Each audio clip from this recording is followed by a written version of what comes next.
Hey, cousin. Another day, another opportunity to heal. I keep saying that. I know y'all sick of me. Well, prepare to be sick of me because I'm going to keep on talking about the heels because that's all that really matters at this time. So, I am your favorite cousin, Ken. For those of you who do not know me, I am Marie Moses, but everybody calls me Ken. And you can call me your favorite cousin, Ken too. I am a spiritual wellness practitioner. I am an energy healer, and I am a transformative speaker. Hello, everybody out there joining. If you are here on TikTok, make sure you join us over on YouTube at the Lighthouse Women of Virtue to watch all the live replays. I will post this one tonight, sometime tonight, but all the replays are over there. If you're watching this on YouTube, then make sure you come over to TikTok and follow me at I am Marie Moses, cousin. Hey, cousin. Cousin said, hey, Marie. Hey, cousin. Now, I know you one of my day one cousins, so you know me as Ken. I am still Ken. I will forever be Ken. I can't get rid of that name. I just cannot. But Spirit had gave me a new name, and that happens. That does happen on the path. So if you feel like you need to re-identify who you are, you need to reintroduce yourself, do it. Do it. And a lot of people do it, especially people who are on a path of ascension. They normally will change their name at least once or twice. And that spirit that does that, because the old name is just not connected to who you are now. So I was born Candace. My mom calls me Ken, or everybody call me Ken. Okay, I come from a country family. Everybody call me Ken. But when I got online, everybody started calling me Ken. So it just stuck. Everybody's like, girl, you remind me of my cousin. And I'm like, I am. Everybody call me their favorite cousin. Sidebar. Because a lot of people acting like they're your favorite. Because I hear a lot of people online talking about, oh, I'm your favorite this, I'm your favorite realtor, I'm your favorite this, I'm your favorite that. Let me tell you something. I never told the people I was the favorite. They told me,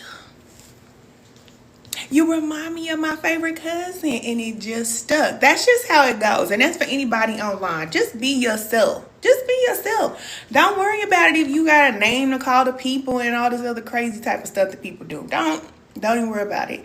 Whatever's supposed to stick is gonna stick. So we cousins, y'all know we locked in. But today I'm gonna deliver some hard truth, and y'all know I'm gonna tell you the truth. That's why y'all call me your favorite cousin, because I'm gonna keep it 1,000 with you. I'ma love you, okay? Give you that love, but I'm gonna keep it 1,000 with you. And there are some people in your life. I think we spoke about relationships before. I'm pretty sure we did. But there are people in your life that you are making a priority, and you're putting these people above yourself, okay? So the message for you today is for you to know that they are not the priority. They just are not the priority. Whoever it is, you identify who it is. Because I said, I'm ready. You said, yes, I call you Ken too. I know, cousin. I know you do. It is okay. But that's the message, cousin, okay? I'm letting y'all know. There are some people that you love, and it's okay to love them. But there are some people you just going to have to love from a distance if you want to move forward. Now, we talked about the importance of relationships in the last video, or the video before last. How relationships are tools for advancement. And it's very true. But you also have to know that there are cycles that we have in relationships with people. And I'm not just talking about a romantic partner. I'm talking about your mama, your daddy, your cousin, your sister, your brother, your friend, your wife, your husband. All these relationships are going to change. Your children. I put the finger up and said the children. Because I definitely heard this morning that there are some people that need to know this. It's okay for you to want to be the best parent in the world and give your children everything, okay? If that's how you want to do it till you're satisfied. But I need to let you know that those children are going to grow up, and they are going to need to know how to navigate through life. And a good parent is someone who teaches children how to be independent and stand on their own. That's a good parent. All right. It's nothing wrong with you want to be there and give them what you didn't have. And if the daddy ain't there, a lot of time mothers, we feel like we got to overcompensate for what dad ain't doing and all that. No, no, no, no, no. We're not doing that. We're not doing that. You have to teach them how to stand on their own, because think about it. If you leave this planet, which you are going to leave this planet, we have to know this. You are going to leave this planet one day, and your children are going to be left behind here. It doesn't matter when it happens. It can happen 20 years from now. It can happen 30 years from now. Thanks for the love, y'all. It's going to happen. And if you are there doing every single thing for your child, they don't know how to do anything for themselves. They don't know how to think for themselves. Matter of fact, you scared for them because you already know. You say, oh, no, they ain't going to make it. That's a parental issue. And I need to calm down because I get riled up about it. Because my children are older, right? My oldest son is 22. My daughter, she's 19. And then I have a 15-year-old. Y'all know Daniel. Daniel's still here, okay? But he the last one I got to raise. All right, he the last one. My daughter, she up there doing her own thing. She's on her own. My 22-year-old, he comes back when he needs support, but he's out there on his own. And that's how it should be. When they get to a certain age in life, they should not need you to do everything for them. That's not good. That's not good. And I'm not judging. I'm just telling you what the message is. Because somewhere down the line, you did too much for that child. And now that child doesn't know how to take care of themselves. So you have to back away. You got to slowly back up and let them fall. It's okay. Trust me, our Creator does the same thing with us. Thank you for the love. Our Creator will watch us fall over and over and over and over again. And not do nothing to save us. Your guides, your help, the angels, ain't nobody helping you. You just stumbling, bumbling, stumbling, crying, stumbling and stumbling. And you don't get it until you get it. That's how life works. So just keep in mind that a good parent does the same thing. My son right now going through an issue right now, okay, that he don't have to go through. If he would have listened to what I had told him, he would not be going through what he's going through right now. But did I tell him that? I'm telling y'all because y'all my cousin. But I never once told him that. Never once did I tell him, you should have listened to what I said. He knows that. And he came to me and told me, Mama, you was right. All right? Because all we do is train them and teach them. And then they go out there and do whatever they want to do. And I'm trying to prevent you mothers from having a broken heart. If you have younger children, when they get older, they're going to do whatever they want to do. I'm telling you the truth. And if you teach them right, you train them right, they're going to go out there and they're going to remember everything you said. Even if they stumble and bumble and fall or whatever it is, they still will remember what you said and they'll be able to come back to it and get themselves on track. They might need your support to help them a little bit, but they need to get themselves on track. Okay? And it's okay to let them go. If you have younger children, start letting them do some things on their own. Start letting them feel what pressure in life feels like. And I know mothers out there. I know y'all mamas out there. Y'all treat your children like they special. You say, oh, Pookie, you so special. He ain't special. She ain't special. Okay? I'm letting you know. Some people treat their kids like that. Like they just let them do whatever. You can do whatever, say whatever. Oh, my son like this, my daughter like this. They can do whatever. Let me tell you something. All children are the same. They're not special unless they actually do something special. But most of them, they are all the same. Just trying to climb up the ranks. Just trying to make it. And you have to teach them how to be able to navigate through the challenges. If you try to protect them from everything, I ain't going to say that. I ain't going to say it. Okay, fears. I'm going to say it. Like a lot of parents who homeschool their children. I'm just saying. I made a video about this years ago on the other channel, on the Lighthouse channel. And I just asked a question. A lot of parents who homeschool their children, are you homeschooling your children because you are actually giving them a better education? Or are you homeschooling them because you're trying to protect them from school and what they're going to encounter when they get there? Just be honest with yourself. Because I'm going to tell you right now, I need help when it comes to teaching my children. I I don't have the patience to sit down with no children every single day. That does not make me a bad parent, but I just know my strengths. I can teach them what I teach them, and I enjoy when they go to school and the ladies up at the schoolhouse can teach them. I enjoy it. Yes, I do. And if you feel stressed out there, if you're a parent that homeschools your children, because I was watching a lady on YouTube, the other day, and she homeschooled her children, but her children are very small. But her children are screaming and they doing all. Listen, you need that time to yourself. Don't let these men try to tell you that you need to be a good mother and homeschool your children. No, children need to be in an environment where they are challenged. They need to be in an environment where they are in situations where they have to navigate and learn how to get out of it. It's normal and it's okay. But I was watching this lady on YouTube, baby. Her child was crawling all over, screaming, hollering. I'm like, so you homeschooling your child, but you don't even have control over the child. The child's out of control. No. You said same, I tried it. And 30 days later, they were enrolled because I couldn't. I just can't. I just can't. To any woman out there, you really like about that homeschool life, kudos to you. Okay, kudos. But for me, no. It's a no. It's a big, hard no. Now, this is my thing about public school. A lot of times people don't want their children to go to public school, and we all know why. But if you put them in an environment where the schools are better, then they'll have a better chance of having teachers that can help them. Oh my goodness, it's gonna make me emotional. My daughter has a teacher, or had a teacher when she was in high school, that was closer to her than I am. And I was okay with it. I'm not the type of woman that's gonna, nah, I'm your mama, you gotta be close to me. No.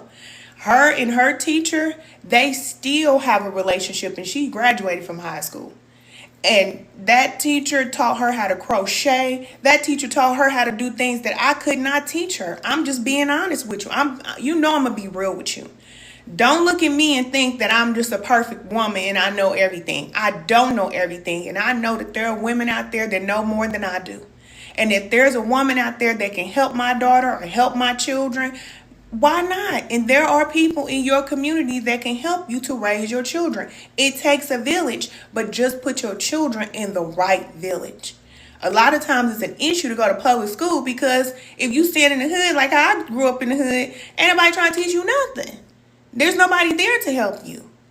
But that's the reason why I moved from Kansas City, Missouri to where I am now here in Atlanta, Georgia. It's just different. The environment is different. The schools are different. My son always stayed in trouble when he was in Kansas City. All the time. I mean, all the time. This boy was always cutting up. When we moved here, he doesn't have any of those problems. And I honestly believe it's because the schools are better. It's better. The children are better. We're in a better neighborhood. Everything is just better. And he doesn't have as many problems. Now, he still struggles in different areas, and that's where I come in. But when he goes to school, baby, I love it. I love it. I love it. I love it. And don't be ashamed to say you need some help. There's nothing wrong with us getting help. Sometimes we feel like we got to do it all. We got to do the work. We got to teach the children. We got to do this. We got to do that. Listen, no, we don't. We don't. There are people that will help you. And that's just for the mothers, all right? I know that was a little long-winded, but you just need to know that. Just know that. You don't need to do everything. You need to take care of yourself. And that's the reason why I'm here to tell you this today. Everybody else is not your priority. Let Spirit take care of these people. And when I'm saying Spirit, I'm talking about our Creator. That's who these people belong to, even your children. They don't belong to you. One day, like I told you, they're going to get older, they're going to go off in their life, and they're going to completely live their life and forget about you. Okay. That's what they're supposed to do. Our only responsibility is just to raise them up and then let them go. And it's the same for family members. Sometimes you outgrow family members. We were raised to believe that we grew up together, we have to stick together, and blood is thicker than water, and all this crazy stuff that people say. Let me tell you something. When you are on a path of growth and spiritual alignment, you outgrow everybody, just about.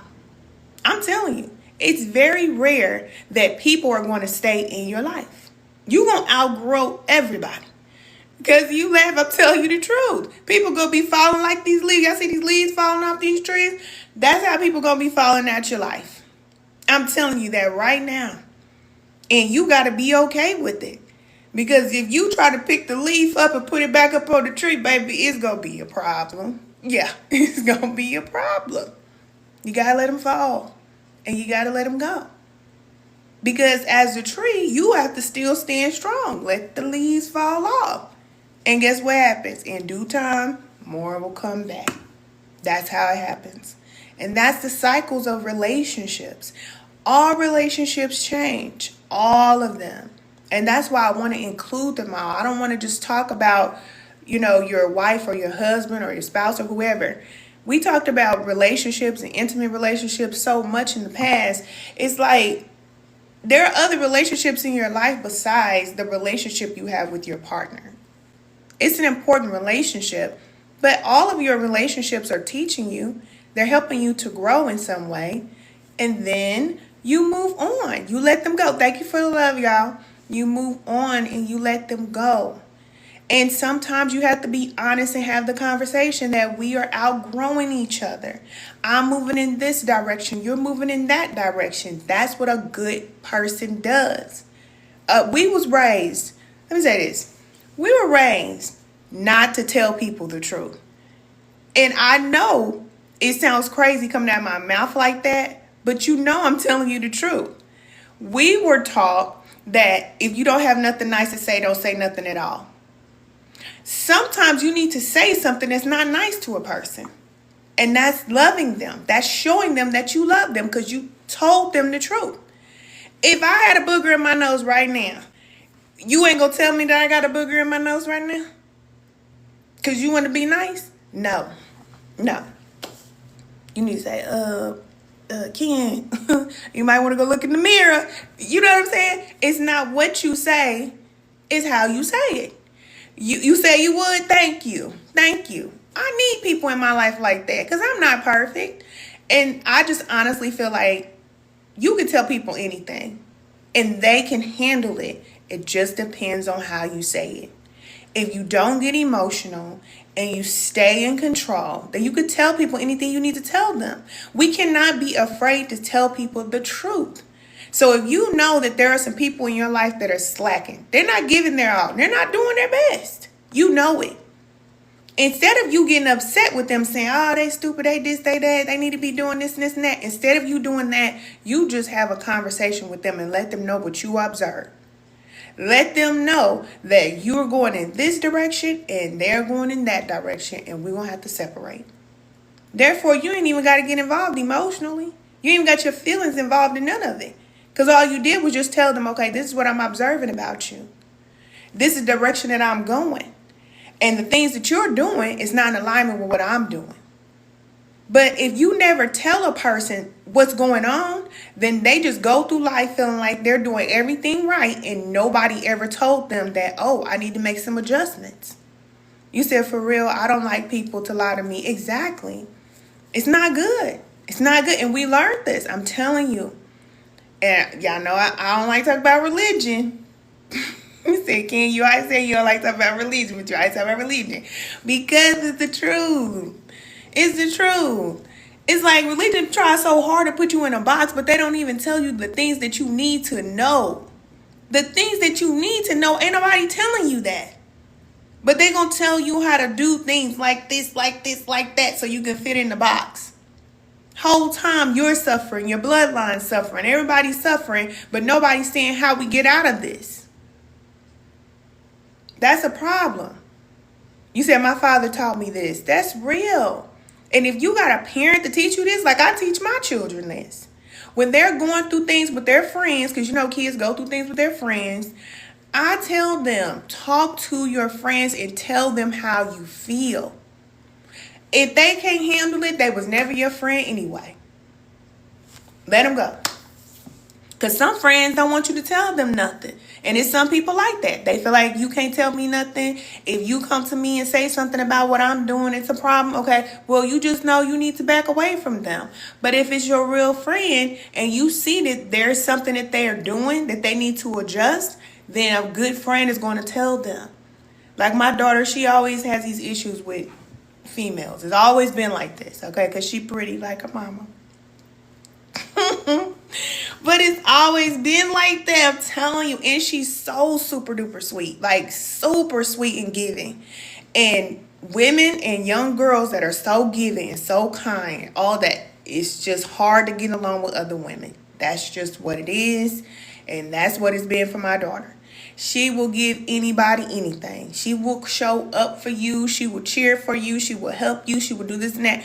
And all the little friends that she get, they either jealous of her or they got an issue with her for some reason, and she never can understand why they're like that. Let them go. Tell them how you feel before you go, though. And that's a lot of times what we don't do. When people do something to us or we notice that they're doing something that we don't like, we don't tell them, this is bothering me. This is what I'm observing about you. And then let them go. We just back off. Just back off. Say, oh, you said same here. You got the same problem with women. I know it's real. I know it's real. So a lot of women is out here talking about, oh, I'm a divine feminine. I'm so sweet. I'm so loving. I'm so kind. No, they're not. No, they're not. That's the reason why a lot of times we don't even want to deal with each other, because women are not healed. Women are unhinged and crazy.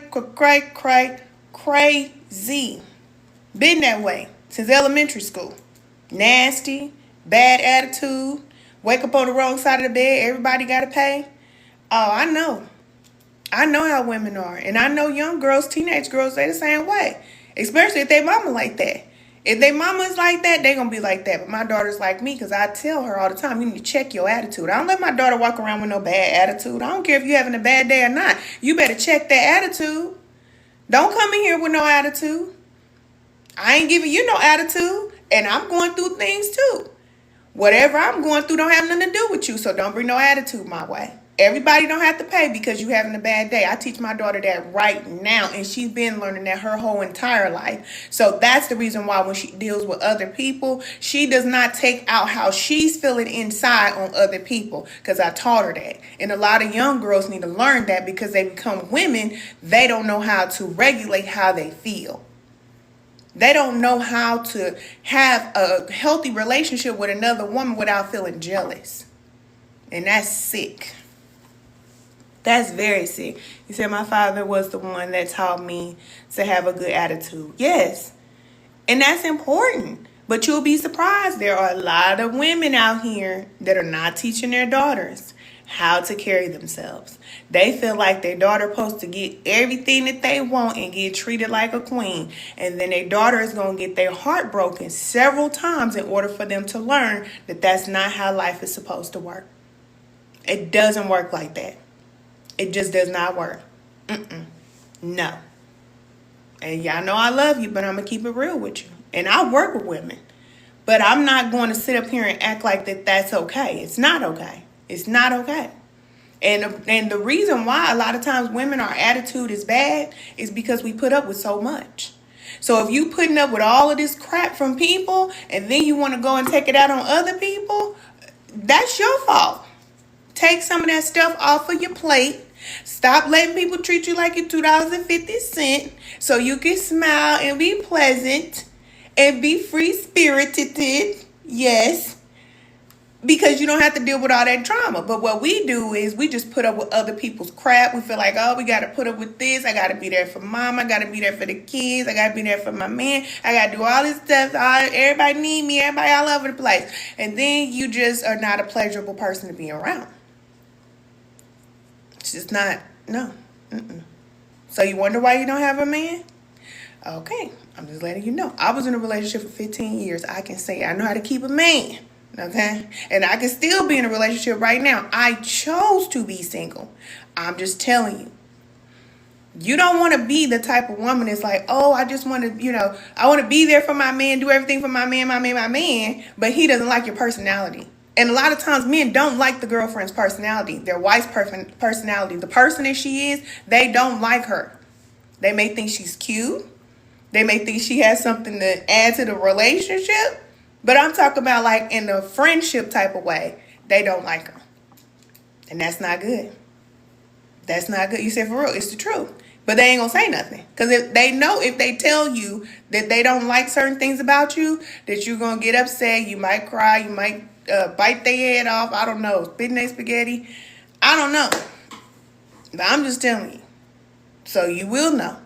And you can work on yourself. That's why I say these other things, these other people and all that, they're not your priority. No. Absolutely not. Getting the job, the business, the money, and all that is not your priority. Your priority is you. You are here on this planet to grow. And if anybody tell you anything else, then they're not telling you the truth. I'm telling you the truth because I love you and I want you to grow. Not just externally. Not just getting the degrees in the business and the money. I want you to be a happy, whole, healthy woman. So that you can be better for your children, better for your man, better for everybody when you're better to yourself. You said, good morning, gorgeous. How are you? Thank you. I'm doing well. It's the truth. We got to get in line, ladies. All right? So, when we talk about a good person is not someone that just lets everybody run all over them. That's not a good person. I'm here to tell you that today. So you can stop doing that. And it could be a part of your program. And this is men and women. It could be a part of your program to believe that you have to sacrifice your life for other people. And you don't. You do not. When you work on yourself and you become a better person, that's how you help other people. When you grow and you evolve and you learn more and you do more in the world, that's how you help other people. If you got people in your life taking advantage of you and you keep them in your life to take advantage of you, you are not a good person. You are not a good person. And that's not good for you. Because remember, I used to always tell y'all that you are a person too. So while you feel like, oh, I never hurt nobody, I do the right thing and everything I do is, always this and this. Listen, that's great. You can be good to everybody else. But if you're not good to yourself, our Creator has a problem with that. You need to know that. It's just like a parent watching their child mistreat themselves. That's going to be a problem, right? If you're watching your child do some stuff, you're like, hold on, wait a minute. I don't know what you're doing, but you need to get your act together. No. You need to cut that out. You're going to have an issue with that. It's the same thing when it comes to us. Our Creator feels the same way about us. That's the reason why, in order for us to really get into spiritual alignment and connect to our Creator, we go within. This is why you hear people say that. Because you're not going to connect to our Creator until you first go within and connect to yourself. So this is why quiet time is important. This is why it's important for you to take time away from people. This is the reason why you got to go up in the mountain to say, hey, y'all stay here. I got to go and do my own thing for a little while. So you can work on yourself and get connected to the Creator. That's how you do it. Thank you. Thank you for sharing the love. Thank God for the love. Okay? It's very important. Your work is not more important than this. You get more money and hitting these external goals is not more important than this. Because in this time, in these last days, the only thing that's going to help you is your alignment and your connection to spirit within. That's the only thing that's going to help you. That's it. You say, yes, ma'am. Am I, ma'am? Let me find out I'm getting mature. Well, y'all know I got a birthday coming up next month. You say, Ken, how old you gonna be? Well, upward into another number. I'm gonna be upward into another number. Well, let's just say, I'll tell you. I know you're probably like, Ken, come on, tell me. Okay, I'll tell you. I'll put my lip gloss on. I'm gonna tell you. Thank you. You said you look stunning. Thank you. You said, nah, you ain't got to. You said I don't have to. Okay, I don't have to say. I don't have to say. Cousin said I don't have to say, so I don't have to say. You said 42. Do I look like a 42? That's good. That means I have matured. If you would have seen me probably about maybe 5-6 years ago, I looked like I was a high schooler. Like I was still in high school. No, I'm not 42. I'm not even 40 yet. That's a hint, okay? Hint. Hint. I am not 40 yet, but I am on my way. You said no older than 36. You just said I was 42. So how you gonna say I'm no older than 36? I'm definitely older than 36. You said I don't look it. No, I don't. I know I don't. My children say the same thing. They say, Mama, girl, you don't never get old. I don't know why. It's just my look. You say, I'm saying that's the highest I give you. Oh, okay. The highest you would give me is 36. Well, why'd you say 42? You said 26? Oh, no. Mm-mm. Look, those years are over. Look, I'm trying to get up out of here. I'm just keeping it real with you. Cousin, come on in. Let's talk about it. I know what I came here to do, and I'm doing my job. But when my job is over, I'm going to smoke up out of this planet so fast, my head going to spin. You might see a star shoot across the sky when I'm gone, because, baby, I'm going to be doing the Tootsie Roll on the floor. Please don't take me back to 26. I did it. I'm done. Because when you laughing, I'm for real, baby. I'm going to be up out of here so fast and up for roo. That's what I'm going to be singing when I'm gone. When he's out, baby, I'm going to be gone. Because it's been a hard knock life. It is. Yes, it is. Y'all know it is, too. That's why I don't understand why people cry at funerals. I'm sorry. Dang, I'm telling my inside. Okay, come inside my head a little bit. I don't cry at funerals. I mean, I cry, but not for the fact that they gone. You know what I'm saying? Because I understand death in a different way. And since I do have a connection with the spiritual realm, it's like, it's real. It's real life going on in the spiritual realm. Just people just not aware of it. It's real life. So it's like, we all gonna go. Everybody is gonna go. You came here to do something. My job is to help you to get to your purpose and do what you came to do. To focus on what you came to do, because that's really all that matters. Everything else is a distraction. That's why I told you. These people and everything else is not your priority. It's not. You came here to do something. You said you're learning about transitioning. It's a beautiful process. It really is.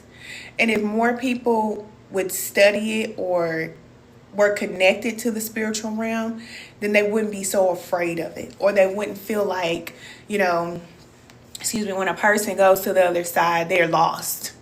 Like we lost someone. Another one bites the dust. It's like, no, we never came here to stay here. You're not going to stay here. Nobody. That's not how it goes. We came here to have experiences, and you are not this body, but we identify with the body because we believe that's who we are, but that's not who you are. You are a soul. Just think of a light force energy, all right? Like a ball of light with consciousness. That's it.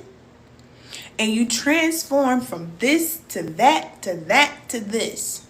The energy just moves from this to that to that to this. So you've had past lives where your soul, which is a light force energy with awareness. That's it. You transferred from your past life, your past body, the person that you were, into this life and this body. And I'm telling you that because when this body is done, when you're done with this vessel, your eyes will dim, close, and your life force energy will be taken out of this body, and this body will have no function. The only reason why I could do this and talk to you is because the life force is in this body. But when the life force is out of this body, then I can't do that. That's how you know that you're not the body. So whatever it is that you experience in your life, it's just an experience for the body and the soul, because the soul is in the body. But it's just an experience. Everything. It could be the worst thing that could have ever happened. It could be the best thing that could ever happen.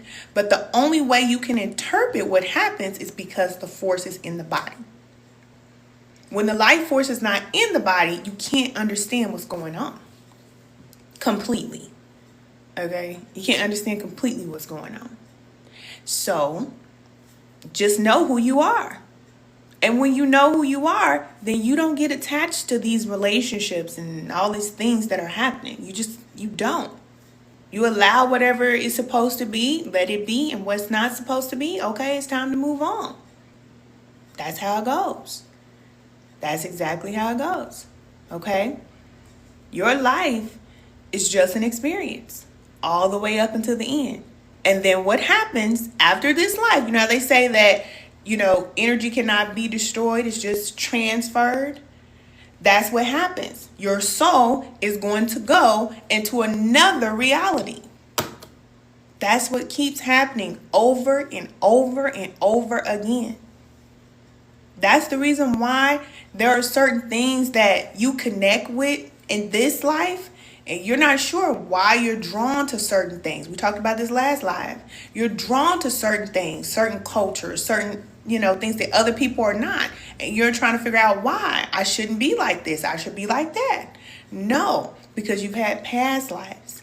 So you bring some of those experiences with you, or some of that memory with you. You bring it with you. So whatever it is that you feel like you want to do it. That's the reason why you have to do whatever it is that you want to do. And in religion, a lot of times we're taught not to do it. Don't do that thing. You got to stay like us. Don't try that. You got to be like us. Your family will tell you, don't do that. You got to do what we do. When you break away from that way of thinking, then you're going to be free. And your soul is going to be able to evolve, because that's what the soul came here to do. So remember, I told you, your life force energy, you incarnate you into the body so you can have experiences. Comma. You know, get at that comma. The reason why you have the experiences is so that you can grow from the experiences. I don't know who just restricted my life, but I'm not lying. They know I'm telling the truth. You came here to grow. That's what you came here to do. And when you grow in this life, then your next life is more and more elevated. You elevate every life. That's what you should do. But if you find that out, then you're going to become a great ascended master that's doing great, powerful things, because you're going to connect to the source of power, which is our creator, and you're going to do some very magical things. Very magical things, just like Christ did. And they try to restrict him too, because he was telling people the truth about who they really are and what they really can do. And I'm here to tell you the same thing. You are powerful. You say you ain't lying. No, I'm not lying. I don't know why they restricted me, because I'm not lying to you. I'm telling you the truth. Now, this world is trying to keep you in a box and keep you in a system or of some sort, but I'm here to free you. I am Marie Moses. I came here to tell you, you are free to do whatever you want to do. If you don't like what's going on in your experience, change it. You can change it today. You can change it tomorrow. Or if you can't change it right away, you plan and then you change it. That's it. You said love is the highest frequency. It is. It really is. And that's how we grow. On the path of ascending and connecting to the source, we're aligning with the energy of love, unconditional love. which is very hard to do. Oh my goodness. Whew. It is not easy. It is easy for you to stay just quiet and stay in the church and the mosque, the synagogue, the temple. You keep eating how you eating, living how you living, doing whatever you're doing. That's easy. If you think life is hard, you start trying to ascend and start going through the motions of healing your heart and aligning with the love frequency. Man, you gonna live out all that karma. I'm talking about past life karma, generational karma, everything you going through, everything everybody else did to you. You're gonna have to go down and through every experience and see it through the lens of love and let it go. That is so hard. You said all connected by source. Yes, it is so hard. It's the hardest thing I've ever done in my life. And I've done some hard things. But to continue to choose love over and over and over and over again, that is so hard. But I understand why that's what we're guided to do. The only thing we have to do is love. Because it's the hardest thing to do. Especially when you've been betrayed, you've been hurt.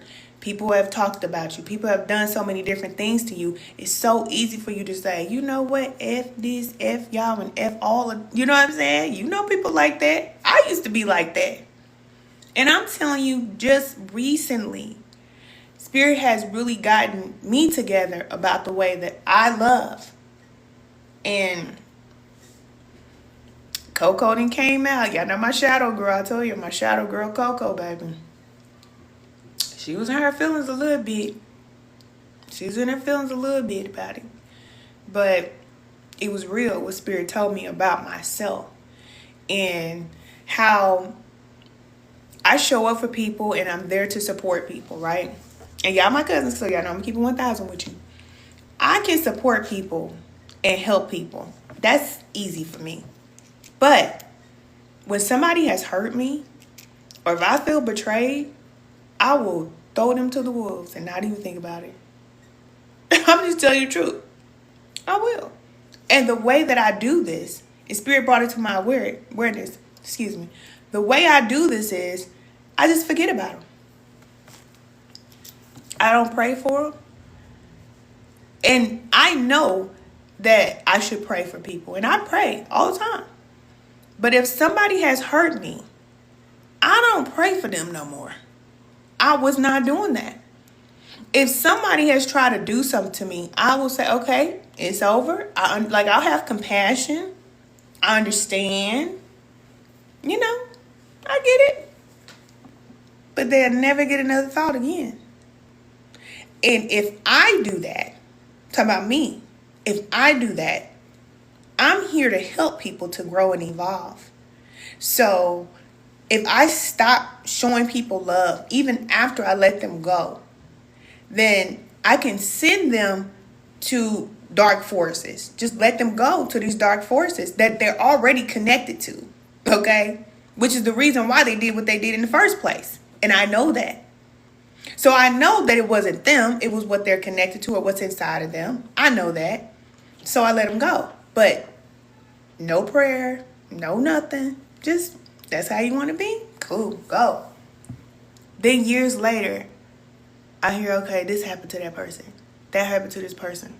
Dang, I'm like, whoa, dang, that's terrible, you know? And then Spirit got on me about that. Because a lot of times people don't know what they're doing. They don't know what they're doing. And you could believe that, oh, this person is doing this intentionally. No. We get a lot of different voices in our head. And you got to know that. So people can be following guidance and believe that it's their voice and it's them doing it. They really are being used to do something to you. And if you know that, then you should be praying for that person, because that person is going through some spiritual battle and you know that. You say exactly. It's true. It's true. And that's for those of us that are ascending. If you're not on the path of ascension, you can just disregard everything I just said. All right? Because I can remember a time that if you cuss me out, I'm going to cuss you out. If you do something to me, I'm going to do it back to you. As a matter of fact, I'm going to do it 10 times worse because I don't have no breaks. You know, that's how I used to be. But now that I have evolved, I know better. And I know that if I hurt a person, then that's hurting the collective and we're all trying to move forward. So I'm not going to go out of my way to hurt a person. And so I was thinking that because I'm not hurting anybody, I'm good, right? I'm not doing nothing to hurt nobody. But I was. And it's hard for me to forgive. It is. Forgiving a person and letting them go, I'm A-okay with that. But forgiving a person and letting them come back, that's a problem. That's a problem. And I have been tested very, very, very, very, very strongly in that area here recently.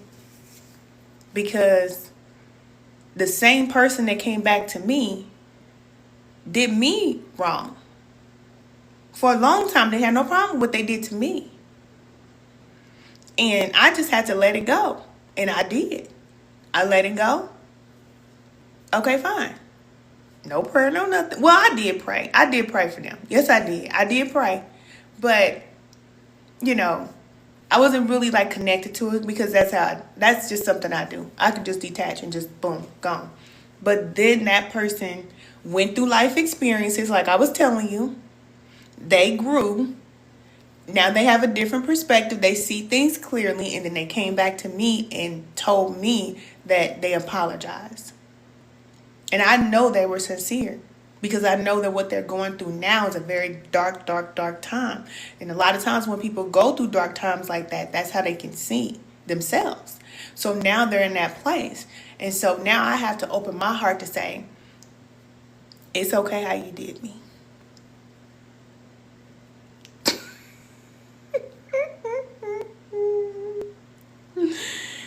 I be trying not to say things about Capricorn, but that energy, baby, is forgive who.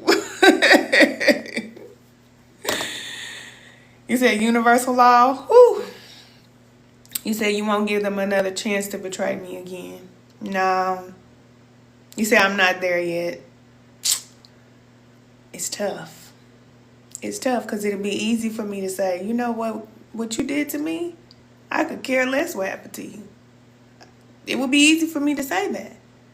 But since I've been doing so much work on my heart, that's why I said it's hard doing this work. When you said the love is the highest frequency, it truly is. It really is. And when you're doing work on your heart and you're truly evolving and doing the work, this is the work. It shows up in your life, real life. Remember, this is Earth school. So when these experiences come back up, then it's like, do you respond how you always respond and just block them and not answer the phone? Or do you answer the phone and allow them to speak their piece and you have a conversation, close it out, and then move on? And I'm not just saying just have the conversation and just say, oh, okay, yeah, I forgive you. Okay, it's fine. That's surface. I'm talking about in your heart. Because spirit judges the heart. I can say, oh, no, it's no problem. Okay, it's no big deal. But in my heart, I can be like, that's what you get. Y'all know I'm telling the truth. See, spirit checks my heart. So I can't say, okay, yeah, I forgive you. And in my heart, I feel like, but don't ask me for nothing. Why should I help you? Why should I give you a hand up? You didn't give me a hand up. You gave me a finger. But then you come to me and need a hand up? Story of my life, y'all.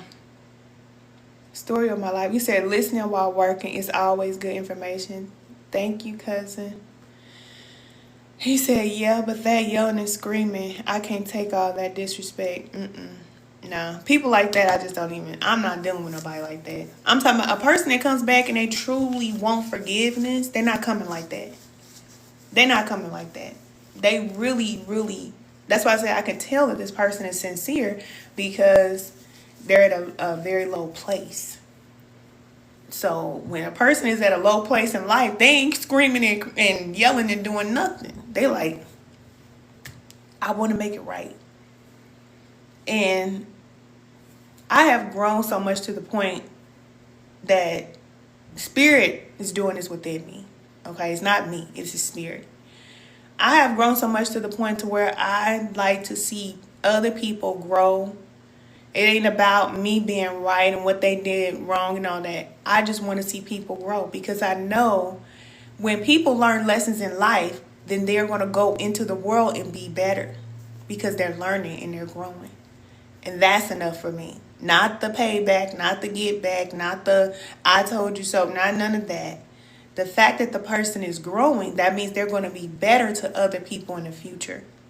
And that's what life is about. That's what it's about. You said, yes, Spirit, yes. You said, but I know what's up. Yeah. You said, that's what I'm saying. Yeah. Yeah. It's real. It's real. But this is the path. So that's why I say, when y'all don't see me on here, I'll be doing the work in my life. I work through so much in my life, but the more I do the work, I know it helps other people. I know that. And it's the reason why everybody is growing up, because there's so many of us growing up spiritually, you know. We're leveling up and we're choosing to be better people. And that is helping the collective. This is the reason why so many people are starting to do what serves them best. A lot of people are starting to let jobs go, let people go, and choosing to love themselves and stop drinking and stop doing all the things that hurt them and starting to eat better and all that. The more we do that, the more people will do that, because we're connected. So it's not just about I'm hurt, so I'm going to hurt somebody else, or I'm hurt, or I'm going to hurt myself. Because a lot of times we'll do that too.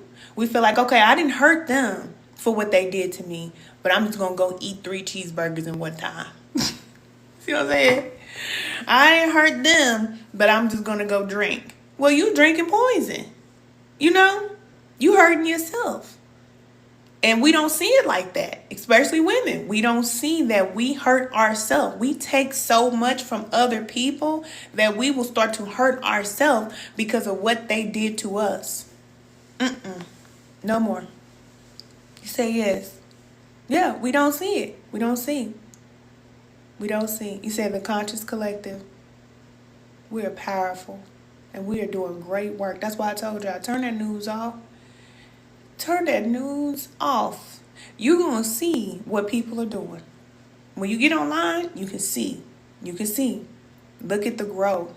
Look at how many people are deciding to be free. Look at how many people are deciding to lose weight and take care of themselves and leave relationships and do all. Look at how many people are doing that. Look at you.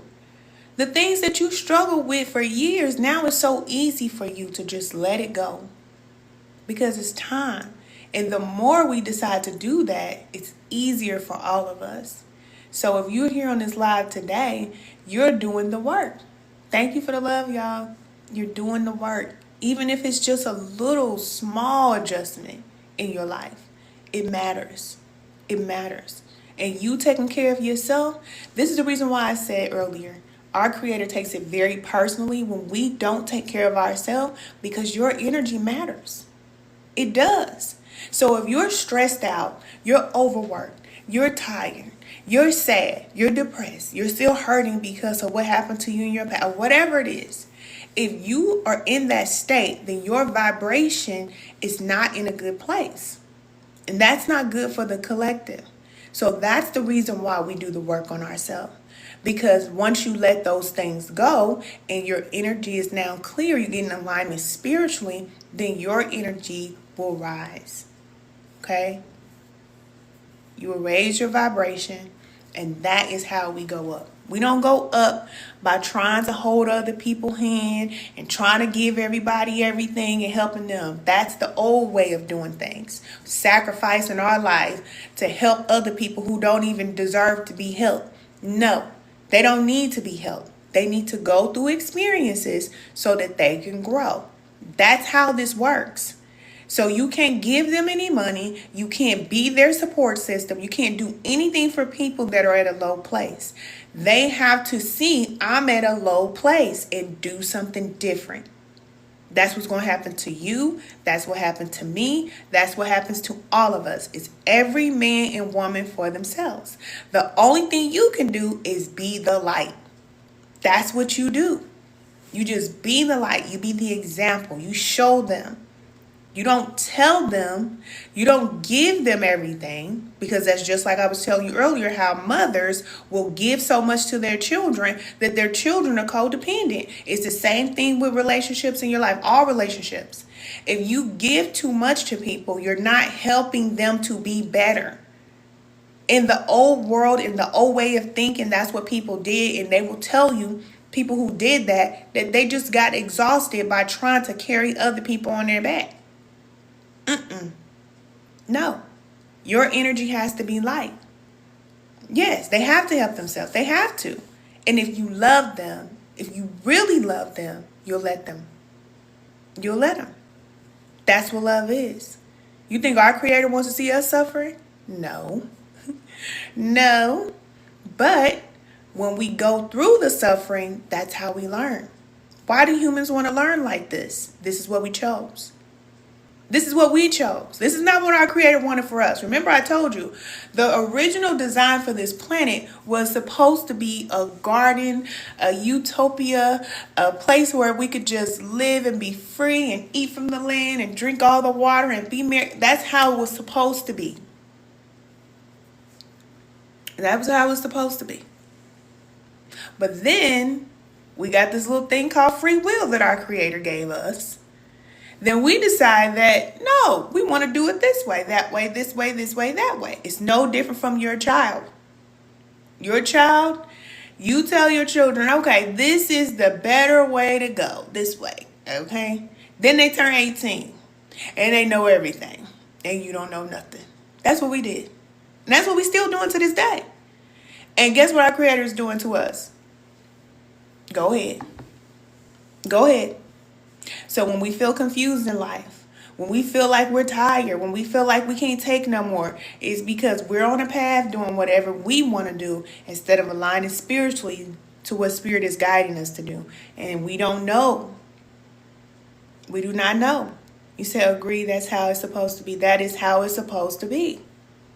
And a lot of us know that. That's the reason why so many people are quitting jobs. Y'all think the AI is coming out just because, they're trying to take over the world? No, they know that if they don't do something, then nobody's going to be working on these jobs no more. It's just what it is. They try to say, 300,000 black women got laid off. No, they didn't. No, they didn't. And where that number come from? These stats are crazy. That's why you just can't believe everything that you hear. I talk to black women all the time. And I'm talking to black women that said, I quit my job. I quit.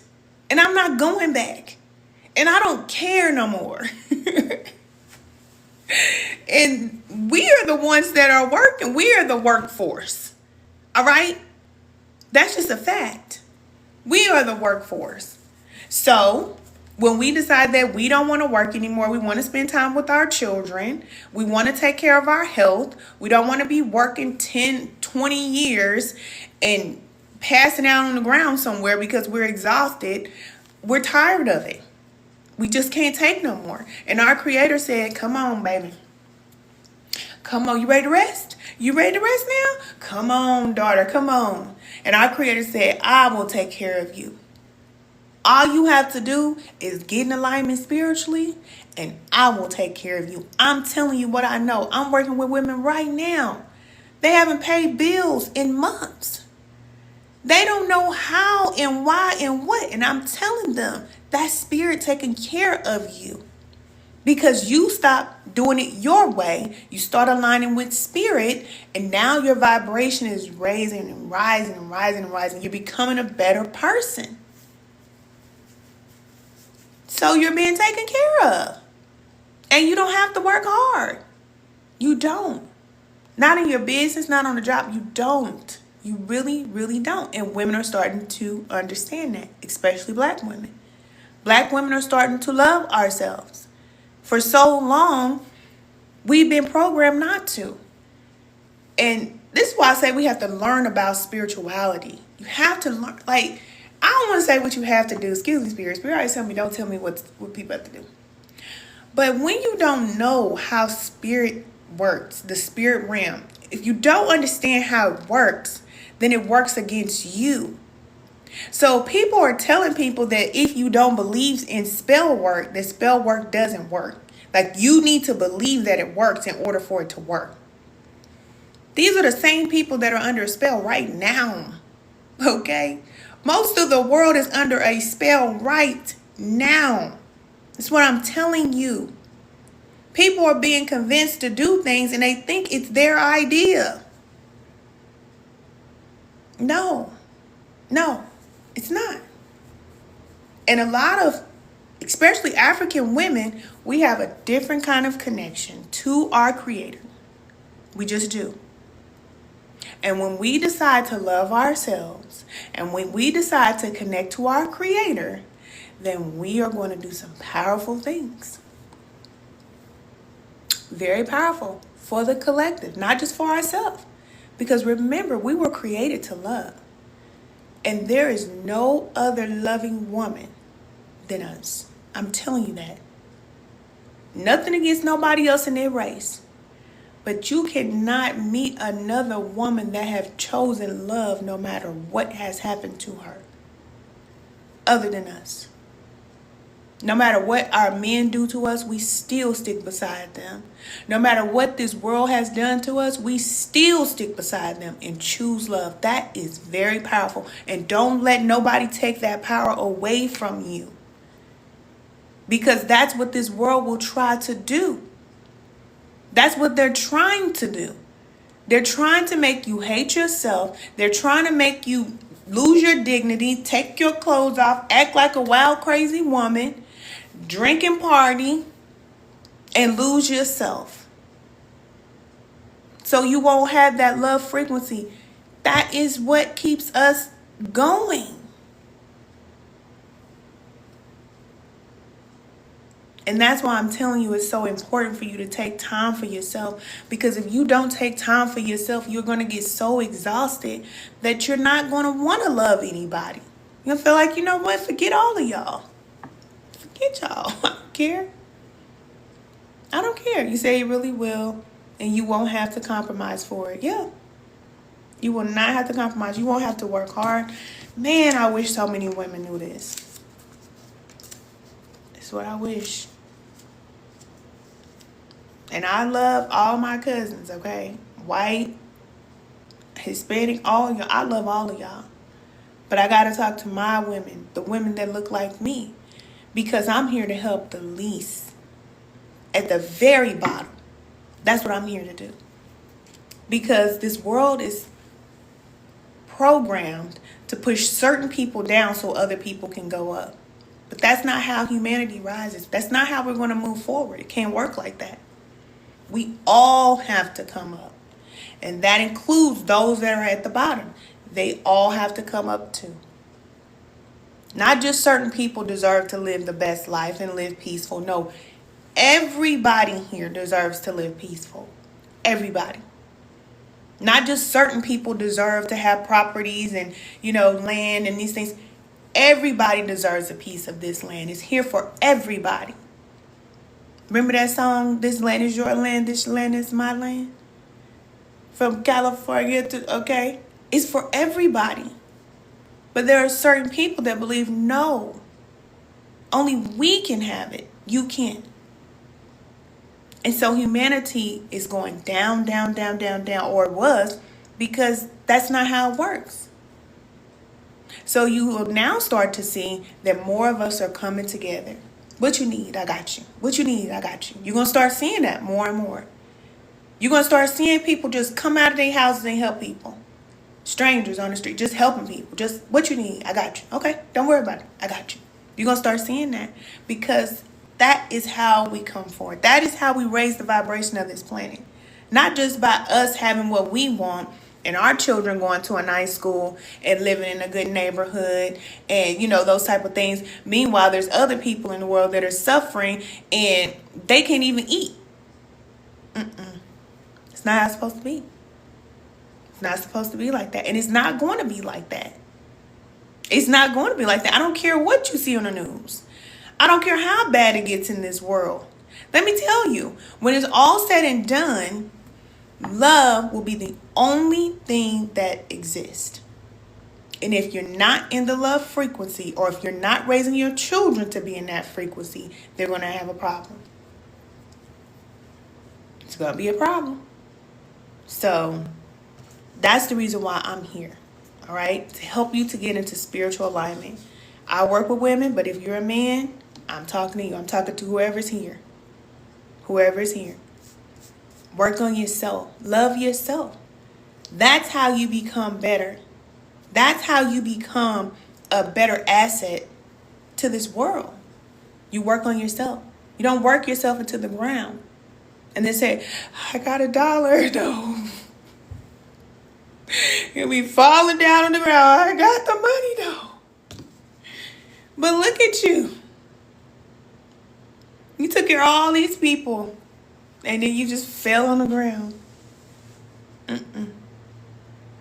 No. No. A good person will take care of themselves first. That's a good person.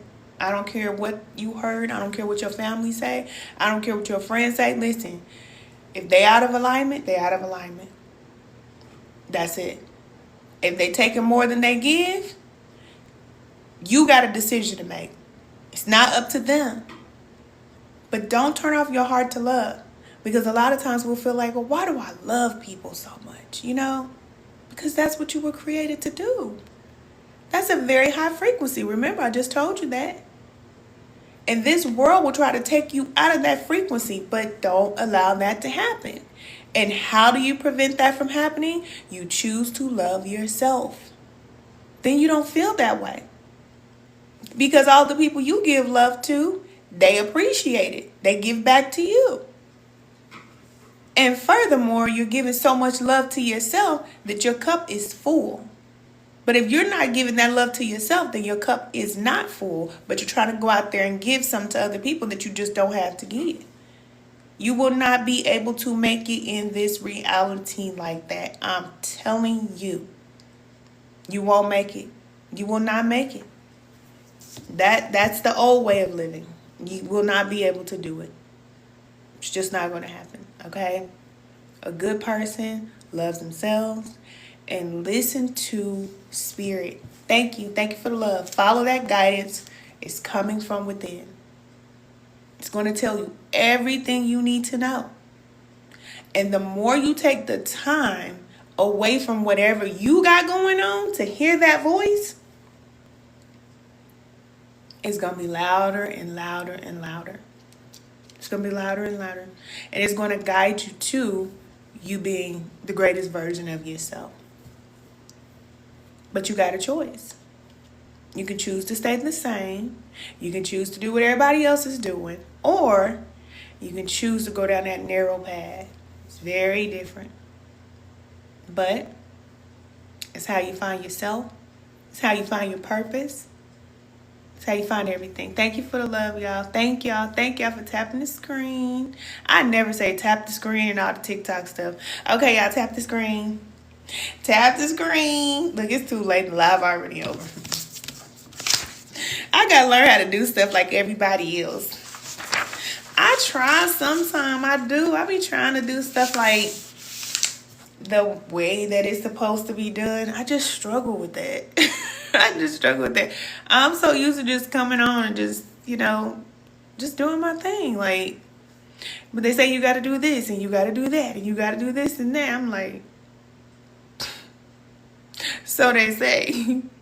That's what they had said. Oh, okay. I'm a little rebellious, just a little. I'm working on it. You said, nope, keep doing you. Just like you said. Thank you, cousin. Thank you. It'll come. I just honestly believe that. Like, I just can't help but be myself. I'm going to show up being myself. And the people that's supposed to find me, y'all gonna find me. And everybody else is just, I don't care if it's 2 people in here. Y'all know. I've been going live and it's been 1 person in here. We've been talking to each other like we're on the FaceTime. But, coming from YouTube, I had hundreds of people on my live and millions of views. I come from that. It's just, I'm at the point to where I just really don't care about numbers in that way. I don't. I care more about impact. And when I do private sessions, if the session goes over an hour and we talk for 2 hours, we talk for 2 hours. It's just, I don't know. I have the time though, see? But before I didn't have the time. When I was always hustling, trying to make the money, you have no time. No, I'm not trading my time. Because remember, that is the only thing you don't get back. You can make money 1,000,000 times. 1,000,000 times over. But your time, yesterday I never come back. After we get off this live, this hour that just passed, it will never come back. Never. That is so important. What you do with your time is so important. You say, agree, be yourself. Thank you. That's all I know how to do. That's it. I'm just cut from that. I don't know how to do nothing else. You said so right. It is correct. And that's why Spirit is guiding us, setting us up, telling us to do certain things. So if Spirit is guiding you to start doing something, if you got a job and you say, oh, I don't want to do this, or if you got a business, you say, I want to do something else, do it. Do it. Who said you have to stay doing the same thing? You don't. You can do something else. Hey, cousin. You say, hey, cousin. Hey, cousin. You can do whatever you want to do. You really can. You really can. And you'll feel better. You'll look better. Everything will just be better for you. Even if you make less money. Because I've done that. Excuse me. I need to get off of here. Y'all know them lights start cooking me, honey. I need to get off here. But when I worked on a job, I had 2 college degrees. And I settled for making less. This is how I knew I was different. I settled for a job making less money because I just wanted to sit down and have a comfortable job. My ex thought I lost my mind. He was like, now, of course, he always made more money than me. So, he picked up the slack. But I just told him, I don't care about using no degree. I just did not care. And he was like, so you just basically went to college for nothing? And I graduated with my bachelor's. Last time I graduated with my bachelor's in business management, I said, I just don't want to do it. I don't. You said alignment. Yes. Thank you. Thank you. Said I'm going. Thank you. I just didn't want to do it. I would look at my supervisors and be like, I do not want to do your job. I do not want to babysit people. I do not want to take this work home with me. Some of my supervisors used to get paid salary, meaning if they had to stay late, then they never got overtime. No, if I'm staying late, I need my overtime. I settled. I did. And me putting myself in that situation is really what backed me into the wall to actually just stop working altogether. Because I stayed on that job for 2 or 3 years. And then I got to the point where I was like, I don't know what I need to do, but I just need to get out of here. I was like, I don't know what I got to do. I got to go. I just used to sit in the sun, would come through the window. I'll be on my lunch break just praying and say, oh, I just need to get out of here. I don't know what I need to do. And at that time, I was doing YouTube part-time after I got off from work. But it wasn't making money or anything like that. I just was enjoying it, connecting with people and that type of thing. And I really started feeling like I just need to get out of here. And I heard Spirit tell me, just like I'm talking to you, I'm telling you. The voice of Spirit sounds like your voice. Sidebar. It sounds like you. Our Creator sounds like you. All the voices sound like you. The negative voices sound like you. The Most High, every voice sounds like you. If anybody tell you anything else, they say, what does it sound like when God is talking to you? If they tell you anything else, they are hearing from an entity on the other side. But that's a level, and we'll get into that later. Okay? It's not bad. Because y'all know I read tarot for years. It's not bad. That's just the level that they're at. Spirit, our Creator, sounds like you. It sounds like an idea. So I heard turn in the 2 weeks notice. Sound like me. But I was just like, okay, I'm going to turn this 2 weeks notice in. I did not know that my YouTube was going to take off after I did that. I did not know. But if I didn't do that, I honestly believe that nothing would have took off for me because I was too afraid. So I had to step out. So that's the reason why on this path, you have to be okay with doing the hard things, because you're going to keep stepping. And every time you take a step, it's going to be harder and harder and harder. So you have to know that. And prepare your children, because they're going to step in your footsteps. So everything that you do, you just have to know it's not going to be easy. It will get easier, but it's not easy. You say, exactly, it's true. It's very true. You said, what is the meaning of seeing a white horse in your vision? I don't know. I don't know what that means. You have to ask your guides.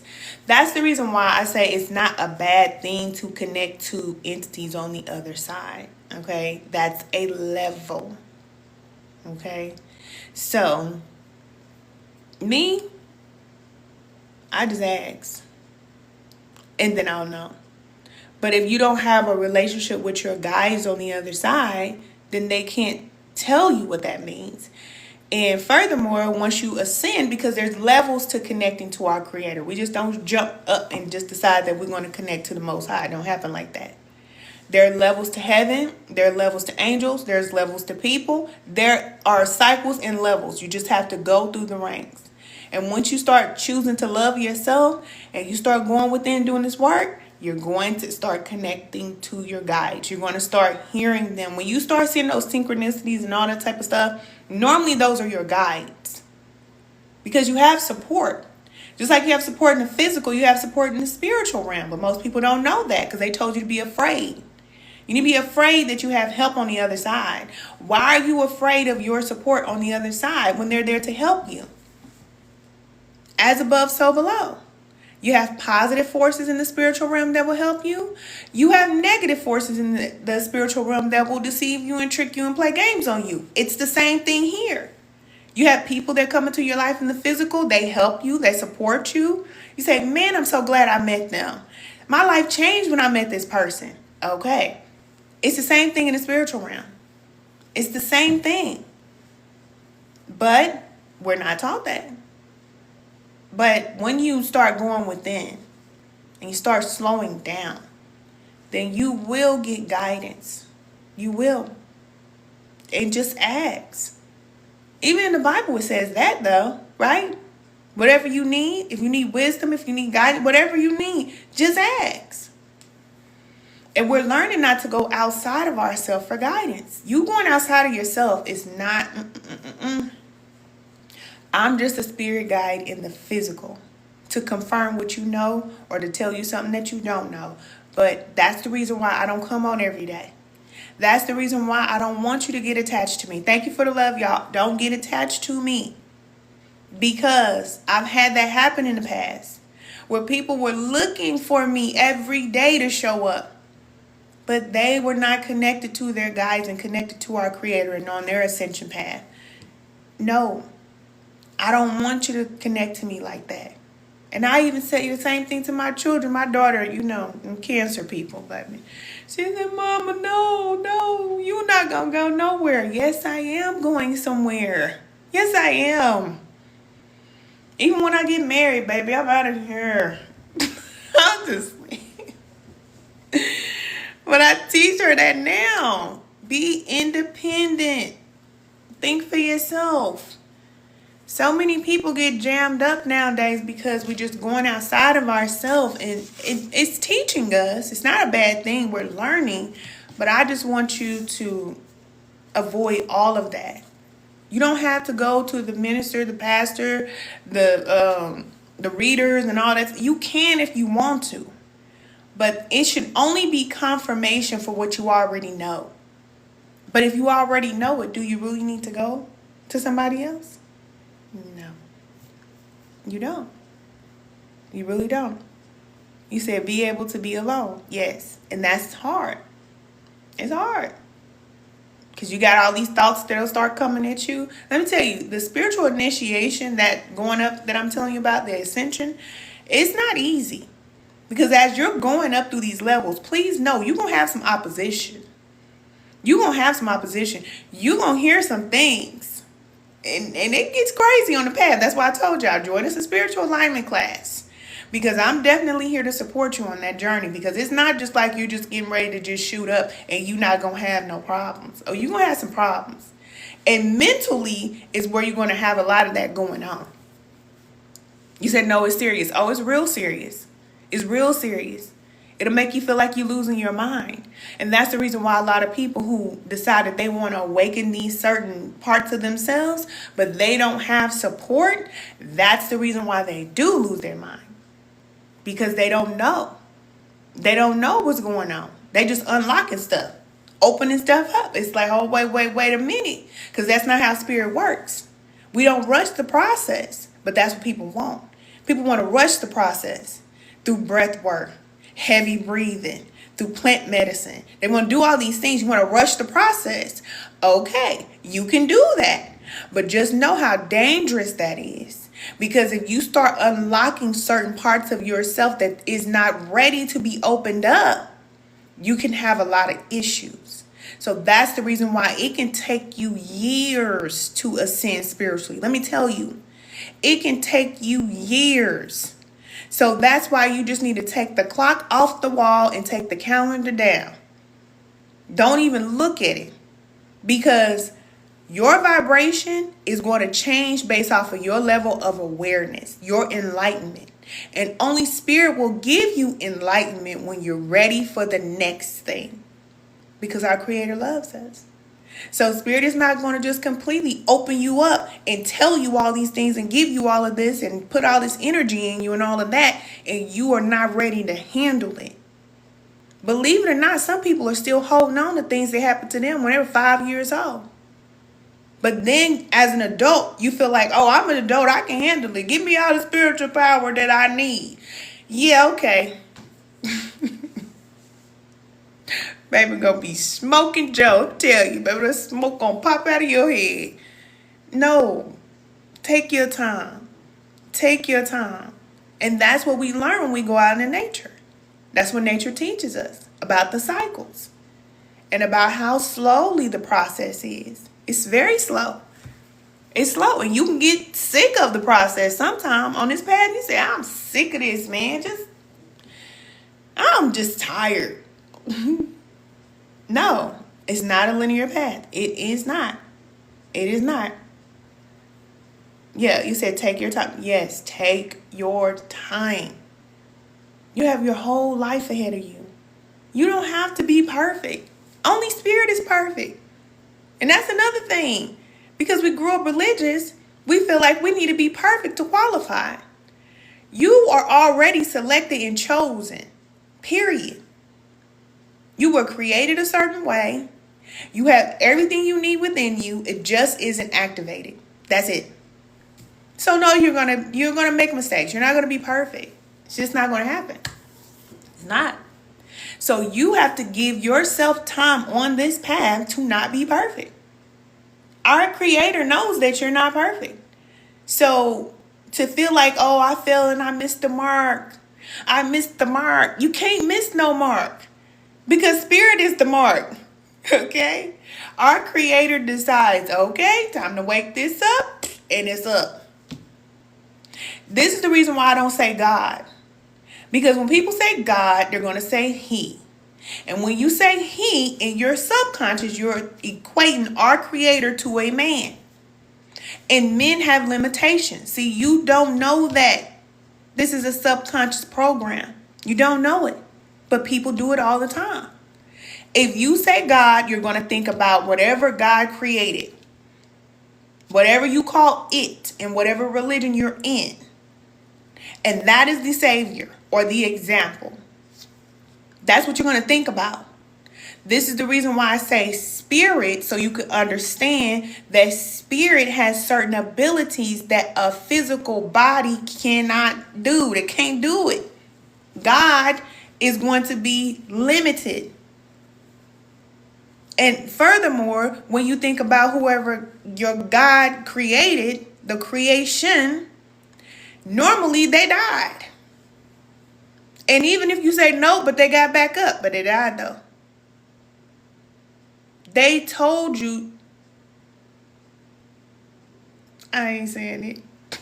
I ain't saying it. You said men are limited. They are limited. Okay? Okay? But just know that if you believe, Spirit said, close your mouth. Okay, I'm going to close my mouth.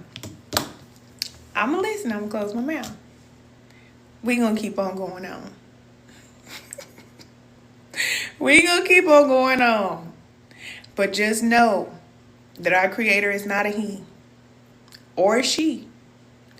I told you at the beginning of this live that you are light force energy with consciousness. That's what our Creator is. And as you go up the realms of heaven, there is nothing for you to even interpret. There's nothing for you to see. It's just light. That's it. And our Creator has the ability to change things in your brain, in your body, that you cannot. So when we get into spiritual alignment, we say, okay, yes, I need some help. I cannot do it on my own. Me tired. I cannot. Can you help me, please? And then normally you'll get some guidance. Spirit will tell you, okay, do this, this, and this. And when you do those things, now you're cleansing your temple in some type of way. It could be a fast, it could be a bath, it could be eating certain things, whatever it is Spirit guides you to do. Cutting things off, move over here. Spirit is going to give you something to do.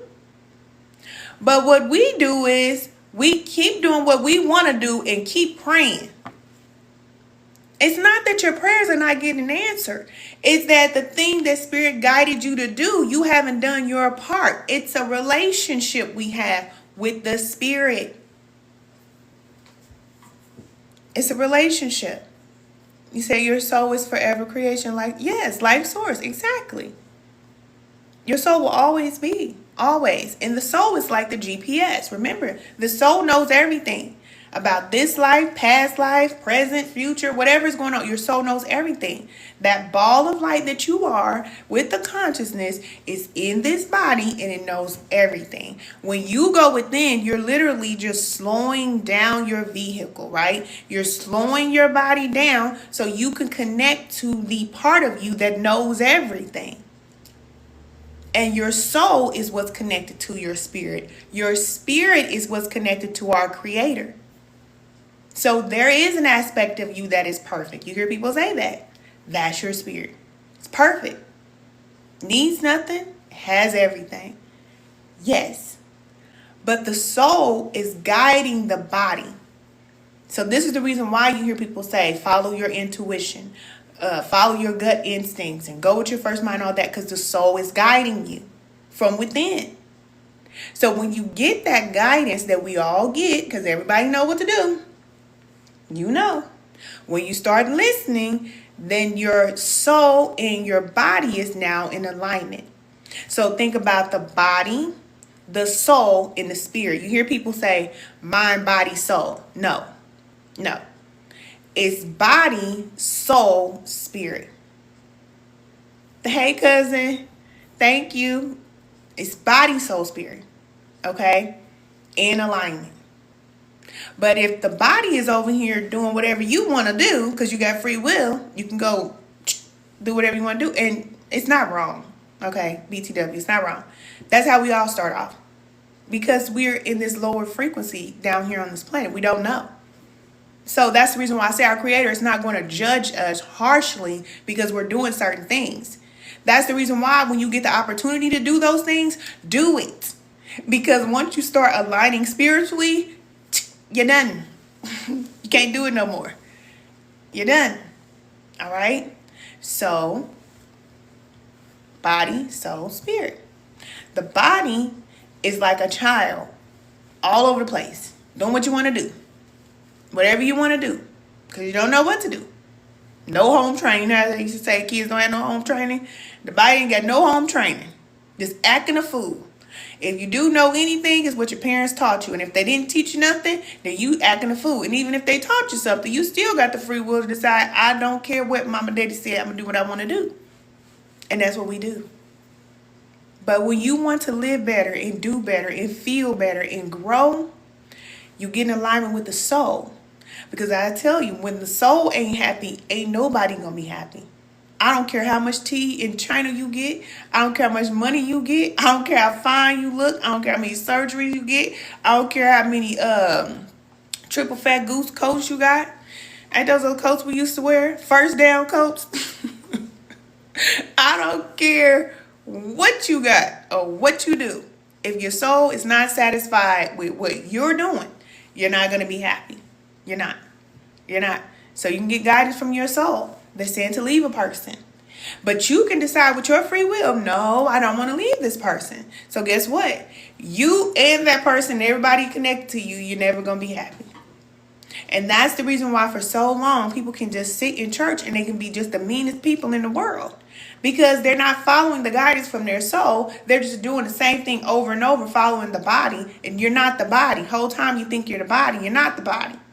And what the soul is guiding you to do, you shut the soul off, you tell the soul to be quiet because we got to do what the church say or the mosque say or the mama say or daddy say. We got to do what everybody say we got to do.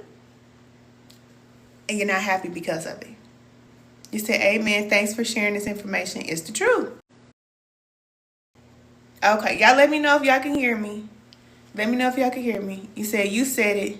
Body, soul, spirit. It is. It's body, soul, spirit. It is. Because the mind is in the body. Okay? So you want to say mind, body, soul, spirit, but just don't forget the soul. Because that's the part that's missing. We need to learn more about the soul. Y'all let me know if y'all can hear me. Just drop a 1 if y'all can hear me. Thank you, cousin. Can y'all hear me? Okay, you can hear me? Okay. Yeah. So this is the reason why it's important for you to blaze your own trail and do what you want to do. Do what you want to do. When I was drinking every day, nobody told me, Ken, you need to stop drinking. Baby, I was turned. Can nobody tell me nothing? Not even spirit told me, Ken, stop drinking. I probably felt like I need to stop drinking. Like, yeah, I probably need to stop drinking so much. Yeah, I need to stop smoking. Yeah, I need to stop. I knew. We always know. But I didn't. I didn't. Because it just wasn't time. It wasn't time. And spirit didn't stop me. So, I was turning up. Just like everybody else. That was normal. So, that's what I was doing. Until I got to a point to where it's like, okay, it's time for you to make a decision. Either you're going to keep doing that or you're done. You're done. You said no, for real. For real. It comes down to that. So a lot of times when a lot of the greats leave this planet, they say, oh, it's just terrible what happened to that person. They had such a great message and they were really on fire and did some great things. Yeah, but they came to that fork in the road. Okay? Spirit revealed the truth to them and told them, okay, it's time for you to make some adjustments. And they said, no. I can't let that go. I can't stop doing that. No. Don't want to. Okay. Well, if you have a great purpose and you do that, then you don't need to be here no more. That's it. A lot of times people know the truth about the religion they're connected to. They know the truth. Spirit will tell them. And they will still decide, well, it's not the religion. It's the people. No, it's not. It's not the people. It's the system. And you probably could have been the one to make a difference, but you did not come out of the system. That's what Christ did. That's what Christ was telling people. So, since you want to be like them, but you have something in you, a fire that's supposed to be ignited at a certain point in time in your soul. There's a certain part in a certain time in your journey where you're supposed to be activated. But you can't be activated because you're not moving forward. Well, guess what? Toodaloo. Either somebody going to destroy you or you're going to destroy yourself. One or two things happen. That's what happens. So when a person leaves, you say, oh, dang, they had so much potential. They could have did so much. They could have did so much. No, they couldn't. Because they were going to foil the plan anyway. Because Spirit was talking to them, and they weren't listening to Spirit. They was listening to what Mama said, Daddy said, church said, Bible said, this said, that said. They listened to everything else. They weren't listening to Spirit. You got to be all the way locked in. That's why I say you can't be lukewarm. You got to be all the way in, or you got to be out. That's how this goes. So you have your time to cut up. You have your time to dance on tables and kick it and party and all that. Thank you, because you're going to have your time. But then there's going to come a time where you're going to have to get it right. And I'm not saying you. I'm saying you allow Spirit to do it through you. You say, okay, I surrender. That's why you hear people saying that. I surrender all. What do I need to release? And you let it go. Because you understand that you didn't come here for that. You came here to do great things on this planet. Very, very great things. But you can't do it by yourself. So you go from living a life where you're doing everything, making all the decisions, and just praying that everything works out. That's a level. Then you move on to another level where you don't make the decisions anymore. I don't make decisions in my life anymore. Sometimes I don't even know where my life is going. I don't know. Well, I do know. Yes, I do. Okay. For say, you know, I do know. But when?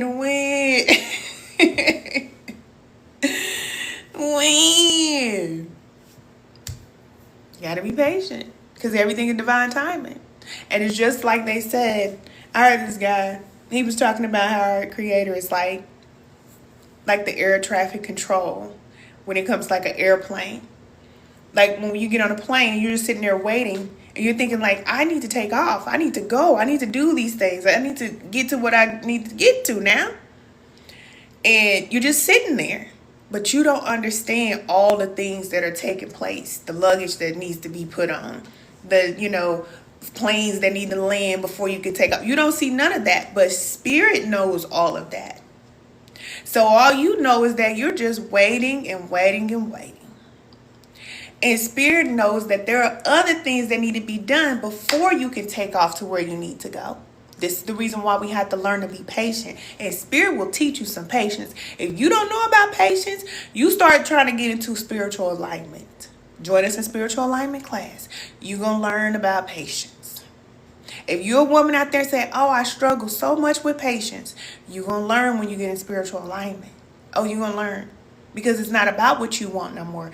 What Spirit says goes. That's it. And you wait. With the understanding that Spirit is always moving. Nothing stays still on this planet. Everything is always moving. It's just not time for what it is that you know is going to happen. Because Spirit already told you this is going to happen. Like I just told you. I know it's going to happen. But it just is not time. Okay?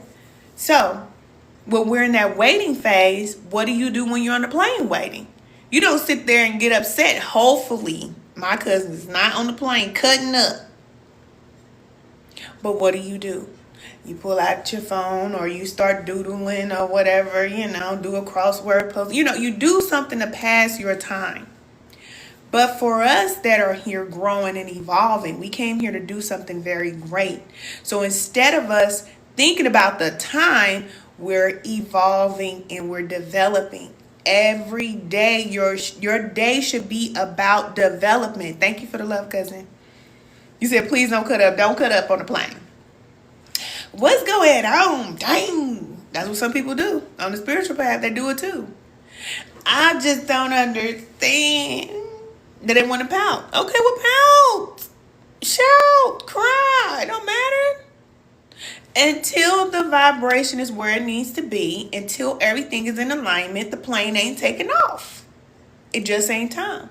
And you have to trust that Spirit knows it's not time. Even though you feel like, I'm ready. No, you're not. No, you're not. You're not. Your Creator created you and knows you best. Who knows you better than your Creator? You say you're ready. But if you have not received it, you're not ready for it. So you develop so that you can be ready for it. And whatever you're being guided to do, you do that. Whatever you're being guided to stop doing, you keep doing that. That's how it works. You said daily. Every day. That's what we do. So although I told you, no, you don't have to go out there and work hard and all this stuff, you're going to work very hard on yourself every day. Because your vibration is changing the vibration of the planet. You're helping other people in the collective. That's what you're doing. So not only are you raising your vibration and doing the work for yourself, but you're also impacting the collective, and other people who are not as strong, they're able to do the same thing. That's how this works. That's how it goes. So while you're waiting, you keep working. And normally Spirit will have you working on a plan or have you working on something on the side. So whatever it is that Spirit is telling you to do, you're supposed to be laying those bricks and laying the foundation in the dark, in the silence, in the quiet, when nobody else is around. That's what you're supposed to be doing. See, the angels understand their role. They doing the work on the back end. When it comes to us, because we have free will, emotion, all this stuff, we feel like, well, if I don't see a result, if I'm not making money, if this and this and that, then I'm not doing it. But if spirits say you need to work on this even before you see the result, are you going to be obedient to that? Are you going to listen to that? Or are you going to listen to what the world is telling you, that if you're not making a check or making a bag, or you're not getting 100,000 views, then what you're doing is not important? You got to be all in, or you got to get out. You decide. You say it's the internal work that's going to bring forth external results. That's a fact. That's a fact. But see, in the world, internally, it don't matter what's going on. Internally, as long as you can show up to the world looking a certain type of way. You can look good, put your face on, get your teeth done, get your body how you want it to be. You show up looking like, yeah, I'm her, I'm him, this, that. Look good. Bank account, up. You know what I'm saying? But spiritually, bankrupt. Done. And it ain't gonna last. Because the more we raise up the vibration of this planet, is going to expose those people who are not right internally. That's why they're going to start being the cussing pastor. You heard about the cussing pastor? That's why they're going to start doing all this crazy stuff. And you're like, well, wait a minute. Why are you acting like that? Why are you doing this and that? Because that's who they are inside. They're going to show you who they are inside. They're not going to be able to hide it. Because remember, we live in this world of truth now. The truth has to be exposed. So therefore, whoever they are inside, if all they want is to use you for your money, you're going to know that. If all they want is, to look like they are God, they want you to exalt them, you're going to know that. You said, I was just thinking about you, cuz. Hey, cousin. You said age of the Aquarius. Yeah, it's coming out. It's coming out. Everything is coming out. If they're not taking care of themselves, and then they're trying to tell you to take care of yourself, it's going to come out. They ain't taking care of themselves. They're exhausted. So how they going to tell you to love yourself more, and they don't even love themselves? They let people take advantage of them on the back end, but they telling you to love yourself. There is a time for that, okay? Because I told you that's how we learn. That's how we grow. So we all go through it. Something we all go through.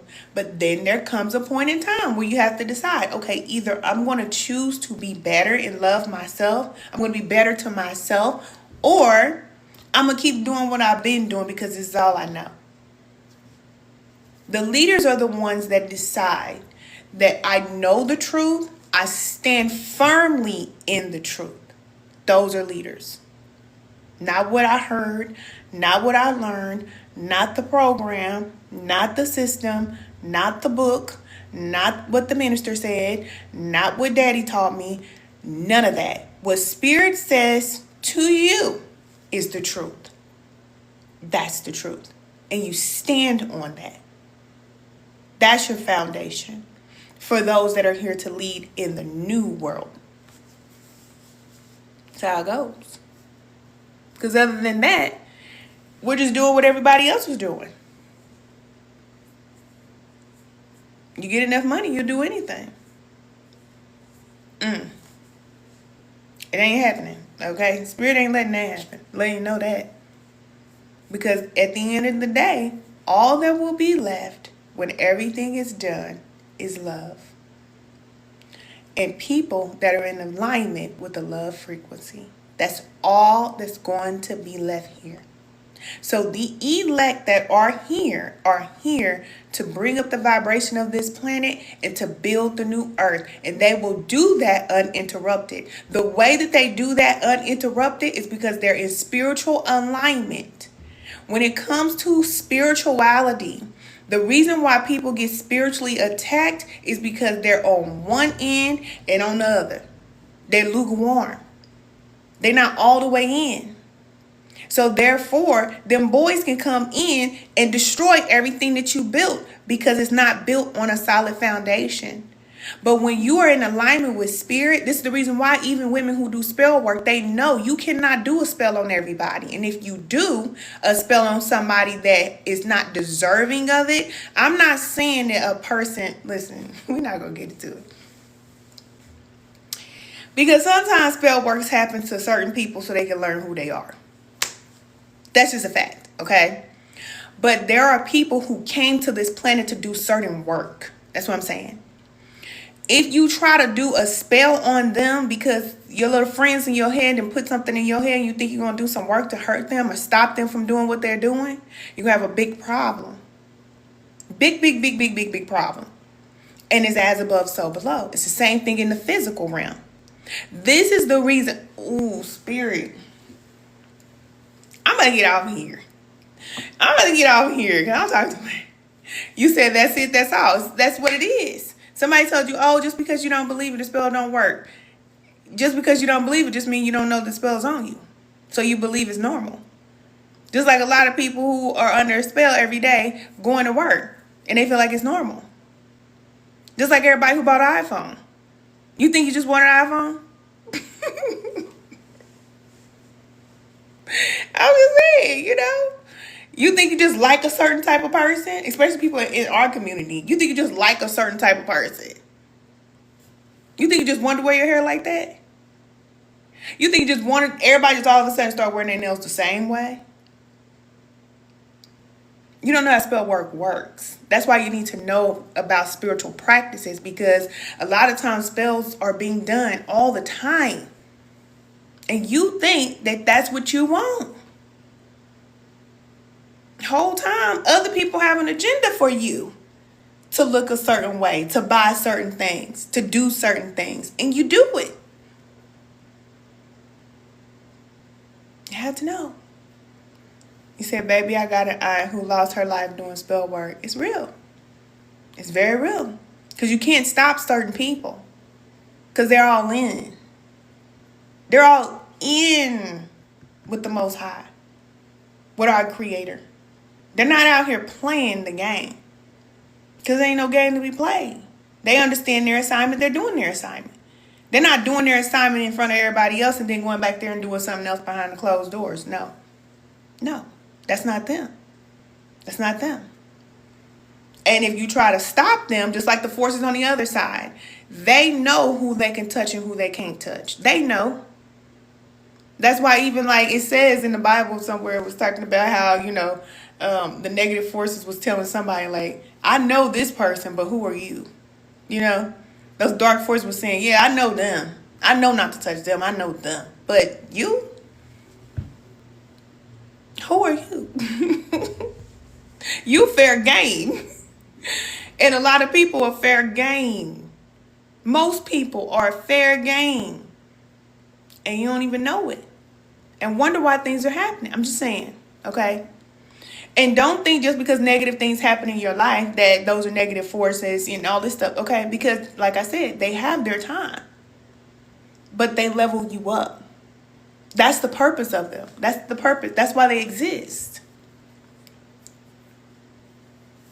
Excuse me. That's why they exist. Just like negative experiences. That's why you have negative experiences, because you grow from them. You grow from them. You grow from spiritual attacks. You learn who you are. You learn how to cast out negative forces. You learn how to do certain things that you would not know how to do. So everything works for the good. It all works for the good. You see, I was between comments, immersed in, I must have missed it. Yeah. It's real though, y'all. It's real out here. Don't be afraid of spiritual practice and spiritual people and all that. Don't be afraid. Don't be afraid. Don't be afraid of your own path. Going down your own path, it may be different. Nobody else might do it. Okay, so what if they don't do it? You said it's what we do with everywhere all over the world. Okay, I missed it. You said have to pass the test. Yeah, you do. That's the initiation, the real initiation. Our Creator sends you through that initiation. You ain't got to pay for it. The only thing you got to pay for it with is your time, your sacrifice. And I ain't saying sacrifice somebody else. I'm saying what you sacrifice. The things that our Creator is guiding you to let go of. That's your sacrifice. But see, on the flip side, on the dark side, they want to sacrifice other people. They want to sacrifice external things. It's like, no. When you're on this side, then we sacrifice our own desires. We sacrifice the things that we want. Relationships and things like that. You have to let go and let people be free when you really don't want to. When you don't want to, you say, yes, that is what I'm going through. Walking the path less traveled by those I know. Yep. And it's tough. It's tough. It is not easy. It is not easy, but you were created for it. This is what you were created to do. And you can do it. You just got to be all in. You got to be okay with just letting things go. And just that detachment is what's going to save you. Because the root to all of our suffering, we know, is being attached to things here in this realm. You didn't come here for that. You can't be a regular person no more. You're not a regular person. If you're being guided to walk down this road that's less traveled, you're not a regular person. So trying to compare yourself to a regular person, just like I told you, there's certain levels. There's certain angels and certain forces that have certain abilities. And that, you have certain abilities, but the reason why you have those abilities is because you're different. You're just different. Thank you, cousin. Hey, cousin. You said I miss your videos on YouTube. Hey, cousin. I'm here. Thank you for the love. Thank you. Look, I'm supposed to be gone. Let me get off of here. Thank you. Thank you, cousin. I'm here. You found me.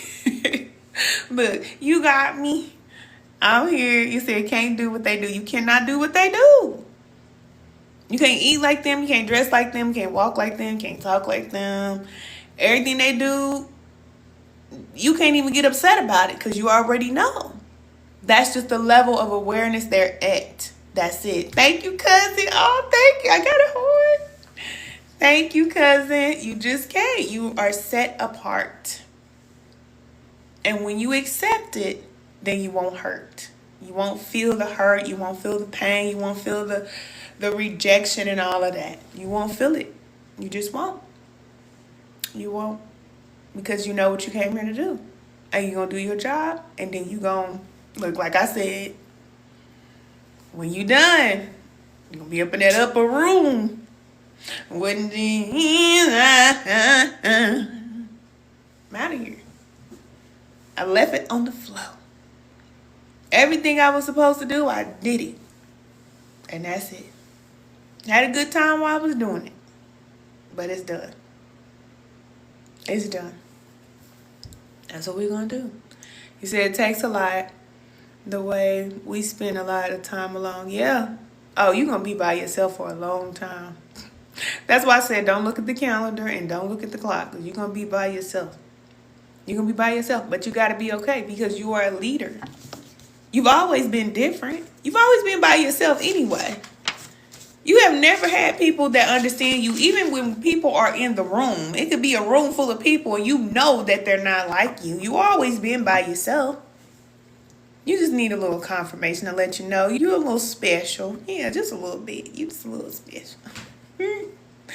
You're a little bit different, peculiar, a little weird. But in a good way, though, because, we carry it good. We're different, but We still a vibe. You see what I'm saying? It's still vibes.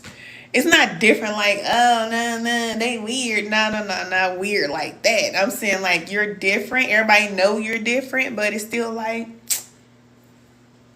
but I like it. You're different, but I like it. Something about you. I don't know what it is, but I like it. And people hate it. The same thing they like about you, they don't like about you. You gotta deal with that too. You said big vibes, it's vibes. But a lot of times we don't want it. We don't want it. We don't want it because all that comes with it. We just want to be regular. I just want to be like a normal person. I just want to live a regular life. I just want to be regular. You can't. You can't. You can't be regular. You can't be like everybody else.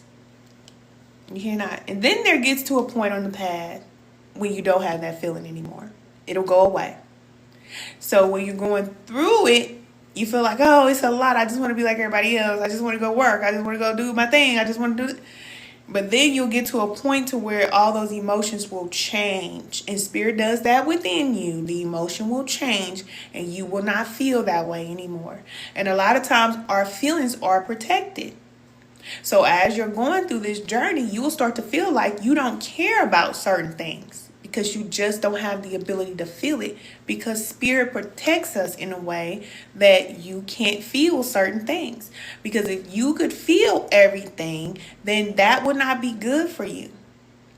It would not be good for you. So we're protected in that way.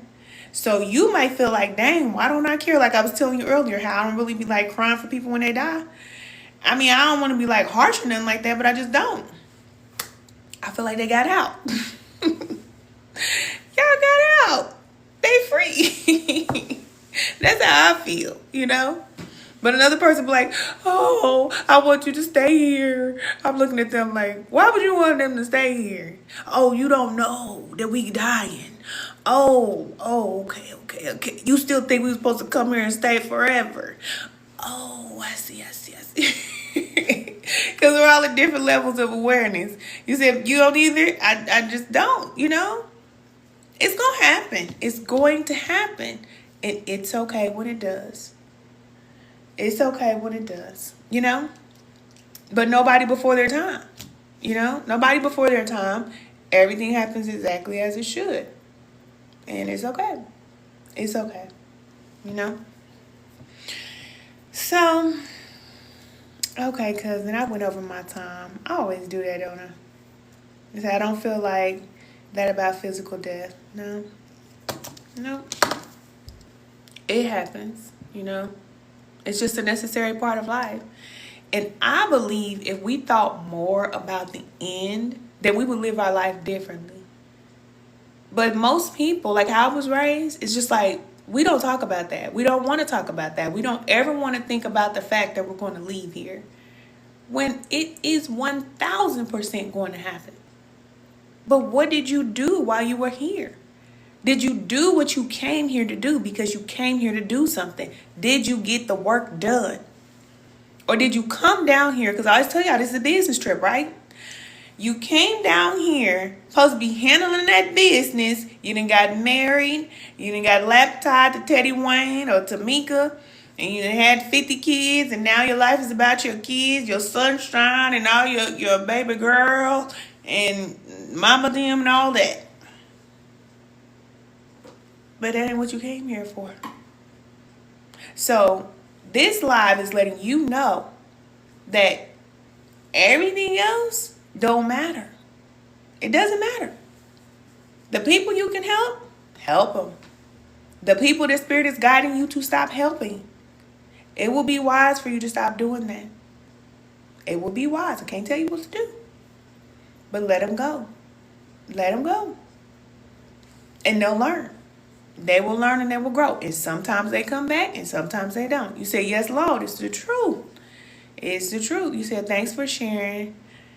Let's see, your time. Sorry, cousin, I missed it. And people say stuff like, I thought I was going to die. I'm like, you are going to die, but only physically. Exactly. That's exactly what happens. And I like to think about it like, You know how I'm in this room right now? I could be in this room with a bunch of people. Just think of a bunch of people in this room. When I pass on, this whole entire house is like the different levels of heaven, right? The different realms of reality. Y'all stay here in this room, but I'm going into another room. And we are not connected physically, but if I say something in that room over there, you still can hear what I'm saying. You see what I'm saying? You still can hear what I'm saying. If you really listen closely, you can hear what I'm saying. Okay? Those of y'all that know, you know. Okay? Y'all got them gifts. Got them spidey senses. Y'all know what I'm saying. You're not just hearing things. You can hear from the other side. Because they're just in a different realm of existence. And you can't see them because the door is closed and they're over there. But they're not gone. They're just over there. That's it. So when your family member or your loved one or somebody goes on to the other side, it's not like, oh my goodness, they're gone from reality. They never exist. They do exist. They're just in another realm of reality, another room that you're not in. You're just not in that room. And when you pass on, maybe you'll be in the room with them and maybe you won't. People automatically think when you go on to the other side, oh, I'm going to link back up with my folks over there. See, you making your life about them again. And I just told you, your life is not about anybody. You experience people while they're here, but you let them go. Some souls you incarnate with over and over again, and then some souls you never will see them again. It just depends. It just depends. Sometimes that person could be your mother in one reality. Then in another lifetime, they could be your sister. Hey, cousin. They could be your sister. That's why sometimes you have a relationship with the person. It's like this person feels like they're different, like say your sister, for example. That person could be like a mother figure to you. And you're like, why you act like you my mama? You're not my mama. But the relationship is sister and brother, but it really feels like mother and child. She could have been your mama before. Right, you said it depends on the soul frequency. Exactly. So to believe that you're going to go to HE double swirls because you leave this planet, double hockey stick, not swirls. Swirls this. HE double hockey sticks. To believe that you're going to go to this burning place when you leave here, I have a heart as a human, and I wouldn't do that. Our Creator is love. Do you think that our Creator would just send you to a burning place and you didn't even know certain things? Certain things you just don't even know. But you're going to be judged for doing things that you're not even aware that you're doing. Some people just are not going to awaken. And our Creator knows that. So if they're doing terrible things, maybe they just were created to do that. For some reason, we think all is good. No. There are some creation that are here that are just going to cause problems and havoc and chaos. That's what they do. There are destructive forces. There are constructive forces. There are both. So there is a place for destructive forces. It's just separated. It's just separated in another reality. It's just separated. It's just like if a bug come crawling across your table right now, right? And you say, bam, and you kill it. Not in here, not today. You just sent that bug to a different reality. That's what you just did. You can live, but you can't live here. You sweep that bug up, throw it out in the yard, and let the other bugs out there eat it. Bye-bye. That's what happens. But there are certain forces that you don't want to live with. So when you have a rodent problem, you don't want to live with them. So you want to send them to a different reality. But the reality that they go to, you might think that it's HELL to live there, but to them, it might be the Soul Train line. They might be like, oh yeah, I love all this dirt and trash. That's just how it is. That's why some of your family members and some of your people, you try to pull up out that dark state that they're in and they go back to it again. And you like, man, I just brought you over to my house. I got you clean clothes. I got you everything you need. I bought you some food. I gave you some money. I did everything. And then you want to go back to the hood? They like the hood. Leave them in the hood. What's wrong with that? You say, goodbye, goodbye. Go. Let them be in the hood. But see, what we do is we want people to be like us because we know what's right. They should not want to be the way that they are. They need to be like us. We say we know what's right. No. Some people just like that. I got family members like that. They just like being in the hood. They like it. They might come out with you, but even sometimes, like certain family members, they'll come out with you and they'll be like, what time we going back? Because I need to go back home. And you be thinking to yourself, man, you been sitting outside for a whole day, man. You trying to go back to the block and post up. Like, what are you doing? You trying to go back to the porch, sit on the porch? I'm trying to take you to Honolulu. We trying to go to Honolulu, trying to get on some jet skis, and you trying to go back and sit on the porch. Some people like it. Leave them on the porch. And go get on your jet skis with other people who want to ride on a jet ski. That's it. You said my brother and wasn't even raised in the hood. Your brother like that? I got people like that in my family. They just... And then you try to take them somewhere nice, and you be like, I don't even know why I brought you here. You don't even appreciate this. They be like, ooh, this is nice. Mm-hmm. Then they'll either do something to get on your nerve, or they make you feel like, you know what, I could have just came by myself. I could have just came by myself. I should never brought y'all. Should have never gave you the money. No. You say, I promise it's draining. It is very draining. It is. But just let them see you enjoying your life. Go ahead, get on them jet skis and do everything that you want to do and all that. Go do all of that type of stuff. And let them see you living your life. While they on the porch, they can watch the pictures online or watch you living your life. And then they can see, well, I guess I do want to go try that. Looking at the corner store across the street, I don't really want to look at the corner store no more. I think I want to see some sunshiny beaches too. Hey, take me. Take me next time you go. Make them pay. Tell them they gotta bring their own cash and they can come. Because if you pay for them, you might be wasting your money. I'm just playing. We love our people. You said I cannot. It's real. You said everything ain't for everybody. It's not. It's not. But we feel like, people should want that. You should want better for yourself. It's like a drug addict that been on drugs their whole life. And this is what people do with homeless people all the time. Oh my goodness, they on drugs. They homeless. This is terrible. Some homeless people don't want to live in your mansion, in your house. They don't. You can give them food. Okay. They like living like that. They don't want to go to no job. You talking about, I want to come help you get a job. They looking at you like, a job? Do I look like the working type of person to you? Man, you better get out of here. Give me $5 and go on about your business, because I'm not going to get no job.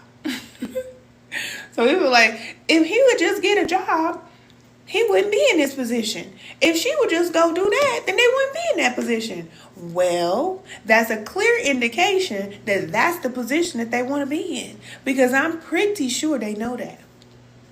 You said God accept where they're at. Yeah, let them folks be. Yeah, let them be.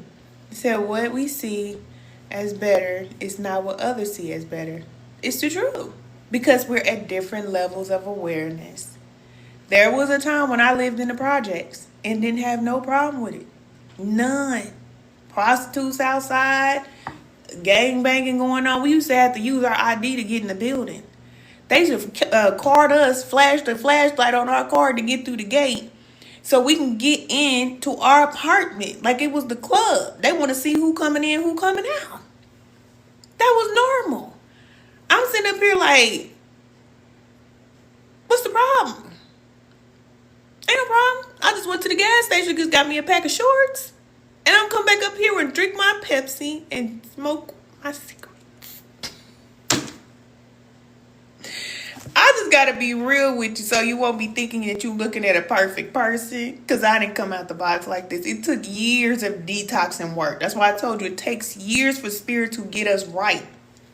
But when I was living that life and I was turning up all the time, I was doing hair out my kitchen and drinking pop every day. I didn't see no problem with that. What's the problem? What the problem is? That's no problem. You said New Jack City. For real. It really was. Y'all know I'm from Kansas City, Missouri. Kansas City is a special place.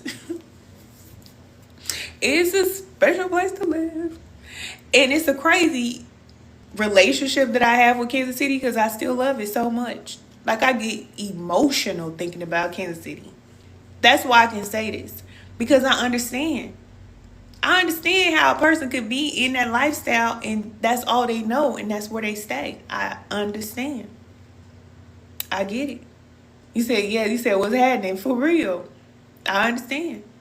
But I just honestly believe that it wasn't for me, not because I'm better or this or that, but I was created to do something different. And that's what you got to know about yourself. You're just created to do something different. That's it. It ain't no special treatment. Our creator decides who gonna do what. We don't choose that. We don't choose that. We just fall in line. And it is what it is. And sometimes you got to watch people go through certain things and you may not want to, but we can't decide who gets saved or who does better in life. We can't choose that. We cannot choose that. You say you from Detroit? Look at my cousins up in here. From the hood. Oh, Chi-Town. Chi-Town. How you doing? Yeah. Project, baby. See, y'all already know. That's what I'm saying. See, y'all my people. That's why I say I just gotta be myself. I don't like people trying to make me like some perfect type of person. Even though Spirit done cleaned me up real good. And I'm thankful for that. But every experience was necessary for me. Everything. I became a mom when I was 17 years old. That was necessary for me to go through that. Everything that I go through. And everything that you go through. It's necessary. It's all a part of your experience. And don't be ashamed of none of it. All of it is going to be used for the good. Everything. There is so much that I know because I came up in that reality. But some people say, oh, black women come from this and black women like this and like that. Okay, so what, we a little bit hoarder. Get a little bit hoarder, bro. You too soft. How about? Thank you, cousin. Black women too hard. So what? And what? We can't help it. This is just how we were born. We were created to be like this. What you want? You want a nice little feminine dainty woman? Go find you a nice little feminine dainty woman then, okay? But for a powerful man, you need a powerful woman. I'm just telling you that. And if you got anything less than that, you're not as powerful than you think. You're not as powerful as you think. Anyway, you're not. Because a powerful man has a powerful woman. If you want to know how powerful this man is, look at his wife. If she's just pretty, that ain't a powerful man. He's not. And I don't care how much money he got. Because he would be with a woman that is an equal helpmeet for him. He said that part. It's the truth. It's the truth. So this whole putting a woman up in the cage and treating her like a queen and just letting her just bask and not do nothing at all. What good is that? How's that helping her to evolve? How's that helping her to get to her purpose? How's that helping her to fulfill her mission? Well, her mission is to take care of me and these kids. Sorry, that's ghetto. See, that's what they be talking about with black women. That's what they be talking about. Right there. Right there. I just proved them right. You said thank you, that part. It's true. Like, so she just supposed to just sit up at the crib and take care of the kids and take care of you? That's all she supposed to do. That's it. Oh. Well, okay. All right. But they know it ain't true. When they go in the quiet parts of the corner in their office and they tired at night because they didn't have to pull all the work by themselves. They didn't have to do all the work by themselves. They got to help meet that ain't helping. They have to do all the work. This woman don't know how to do nothing.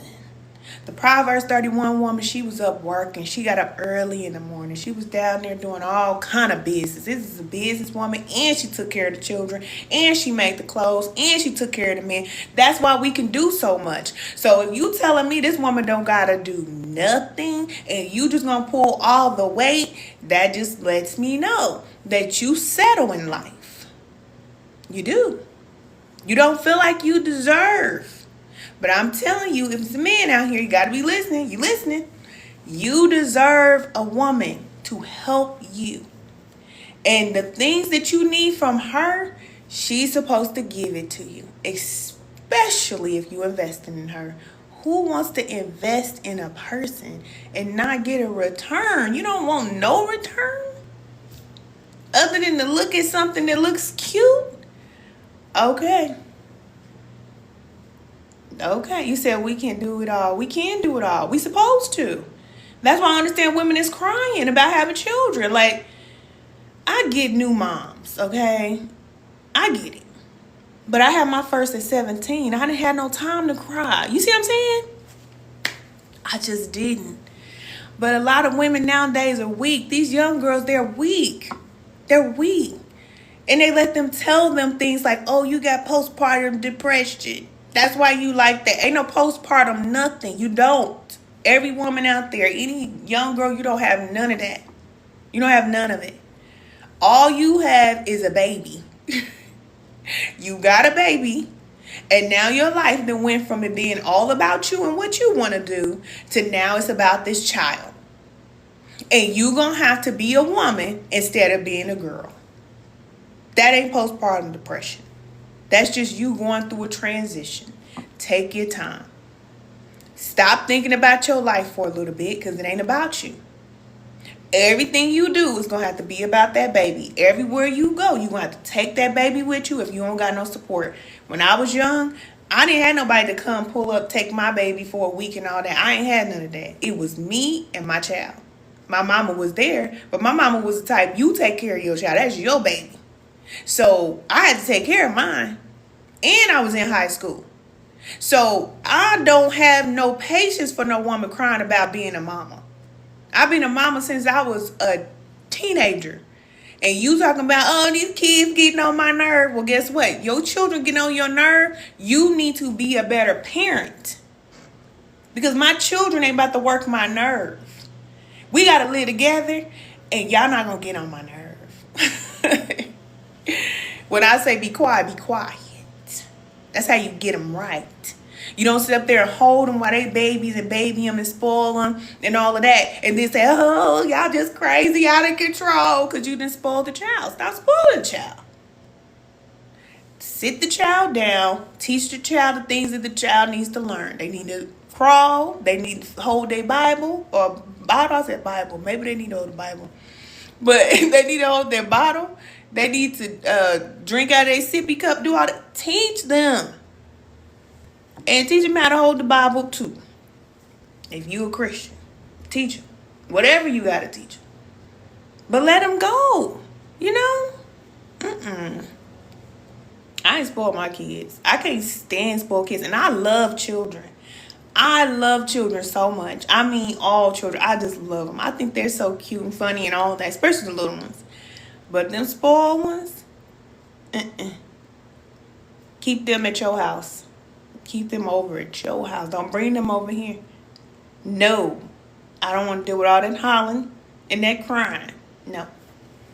Baby, I put my children in daycare when they were young. Sure did. Sure did. Hey, I got to go to school. I got to go to school. So you can't be doing all that crying, talking about you want mama. I got to go to school. And I worked. And I went to school. And I took care of baby. That's why I'm like, man, come on, man. You got to get a little bit stronger.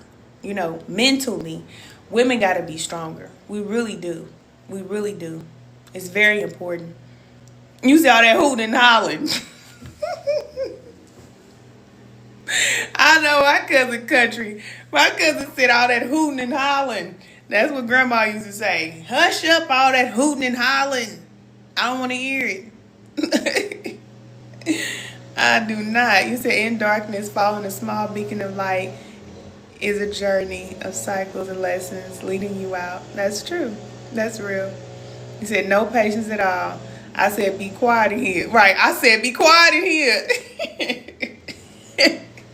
Because that's me. And my cousin, y'all know, I play a lot, but I don't play. I do not play. I ain't playing with no child. No, baby.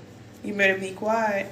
Even now, my children older, they don't play with me. Who you talking to? You raising your voice? I wasn't raising my voice. I was just trying to, well, you need to tell me in a different way. Don't tell me like that. Okay? I'm sorry, mama, but let me, I'm sorry, mama, but let me take, okay, yeah. Because respect is going to be given around here. I'm going to get my belt and I was just I don't with my children. I used to with my children before I knew better, but when Spirit revealed that to me, it was like, I don't know why I didn't get it sooner, but you don't have to whoop children. You can teach children without putting your hand on them. You really can't. And in fact, they listen to you more when you're not putting your hands on them. They will listen to you. They will. When they were younger, boy, I'd tear their butts up. But that's all I knew. And again, that's a part of the program. That's all I knew. So if they got in trouble or they didn't do something I like, pop, pop, pop. But the thing about it is, with children, all you have to do is discipline them. You take things away from them. You reinforce, you learn how to parent. When you know how to parent and you know how to communicate, they understand. Children are not slow. Even if they do the same thing over and over again, it's just because they're learning. And you give them the space to learn. But a lot of times we want to treat children like they're adults and put our hands on children. But just like Spirit told me, that child can't hit you back. So why are you hitting that child? Why are you hitting on that child? That child can't hit you back. It's just a little weird to me. It's just a little weird. You know? Just seeing things through the eyes of Spirit. Because when you get in spiritual alignment, you see things through the eyes of Spirit now. It's not just what you see. So our Creator is seeing an adult hitting on a child that cannot defend themselves for whatever the reason is that you decided that they need to get hit. Nah, man. No. It ain't no reason for it. It's not. And sometimes they get whoopings for things that ain't even worth getting a whooping for. They could be struggling and going through some things, but the only thing we know is, okay, you ain't acting right, you getting a whooping. That's not parenting. It's not parenting. It's terrible. And then people say, well, look at me. I turned out fine. Did you really, though? Did you really, though? Yeah. That's what I was talking about. When they go in the office and go in the corner, they're going to know the truth. They're going to know what I'm saying. When they go by themselves, they're going to know. Maybe I am a little throwed off, just a little bit. Maybe mama hit me upside my head, maybe 1 or 2 times. You said my kids got my height and tried me. Oh, your kids got your height and they tried you? So you know how that went down. Nah. But see, my children haven't tried me, though. They haven't. They'll try to, like, the most they try to do is just get their point across. That's where we kind of, like, butt heads a little bit. Because when I'm talking, there's a time for me to talk and you to just listen. You see what I'm saying? And y'all know that as parents.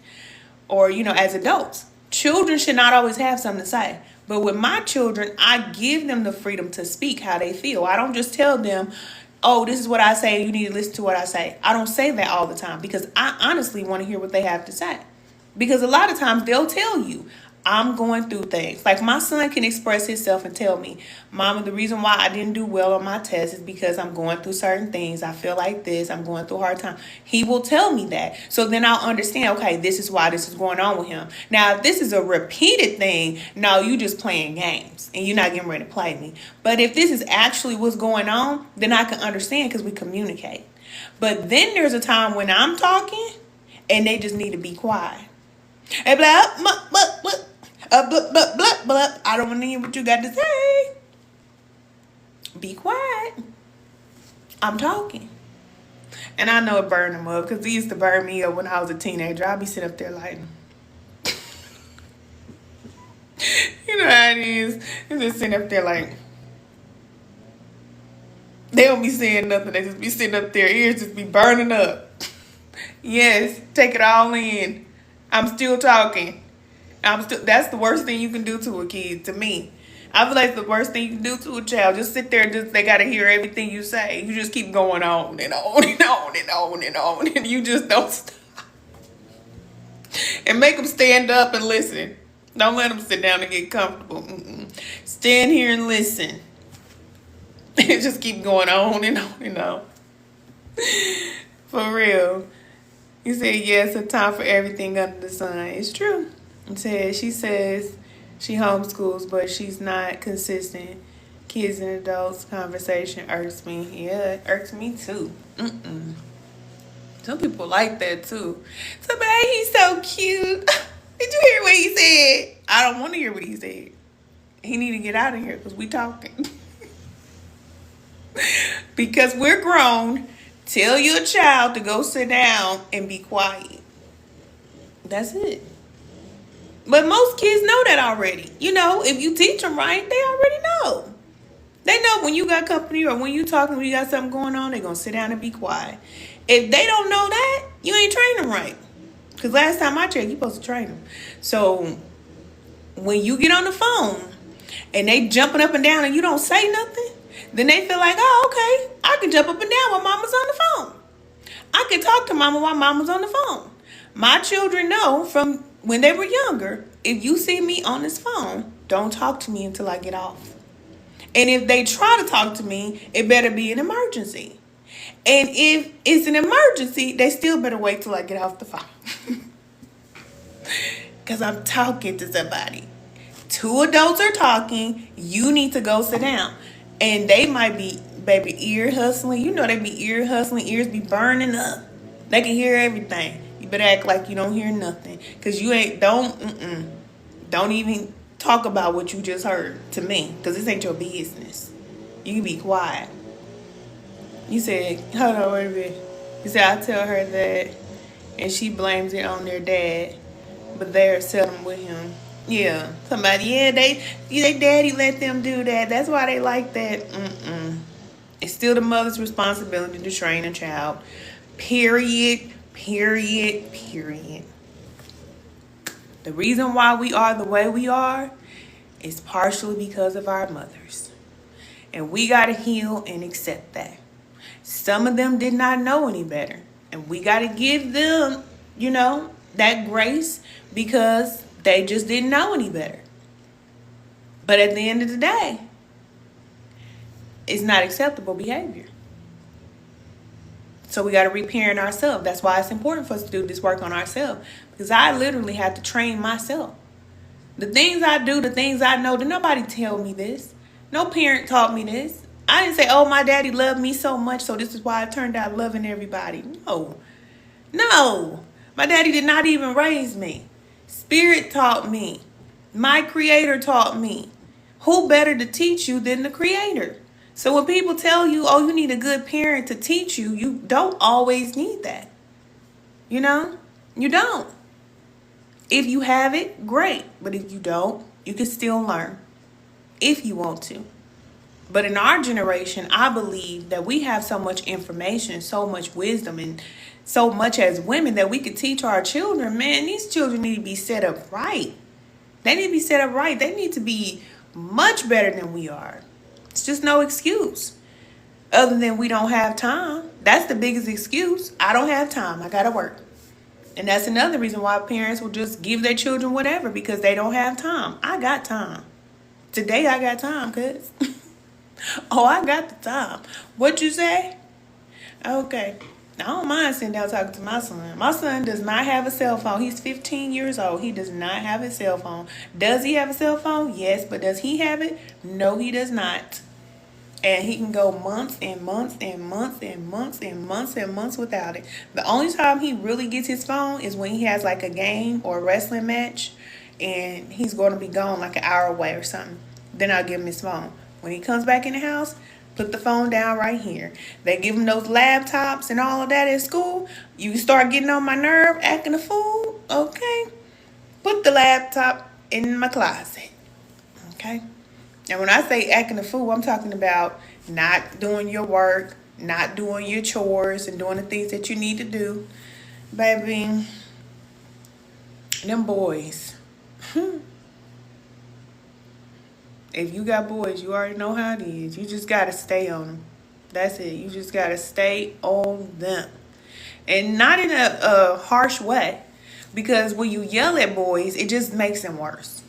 You can't yell at them. And for some reason, people think that you're supposed to yell and scream at boys. Boys do not listen. Men don't listen when you yell at them. So boys definitely ain't listening when you yell at them. At least not with my son. I've learned so much patience with my son, because if I start yelling at him about something, he ain't then checked out of everything I said. You said being comfortable is a person's worst enemy. Yeah, that's true. That's true. You said yes, they spend majority of their time under their mom. Yeah. Ooh, I can't stand you. Let me stop. I shouldn't say that. I'm sorry. I shouldn't say I can't stand children that be all up underneath their mama, but I know that face gets. I love all children. You said her dude left and she was lazy and doesn't cook or keep the house clean. Girl, who you talking about? Dashiki? Okay, they try to take Dashiki out the hood. No. I don't even want to be around people like that.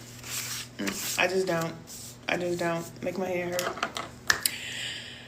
Okay, y'all. I love y'all so much. I really do. I really do. Thank y'all for the love. I don't even know how long we've been on here, but we've been on here for a good little minute. I've been running my mouth. And now I'm getting ready to go. You said now she barely does homeschooling. Yeah, see, ain't nobody got time for that. I don't be in other people's business. I don't even know. Best thing I could say is just let them do them, for real. If that's what they want to do, that's how they want to live, let them live like that. That's like I was just telling you. Some people want to live like that, so okay, let them do it. You said thank you, cousin. You're welcome. You're very, very welcome. All of you ladies here and men, if y'all listening, and everybody in the back, okay, they haven't clicked in. Hey, y'all. Cracking. We're cracking. Thank y'all for joining the live. I love y'all.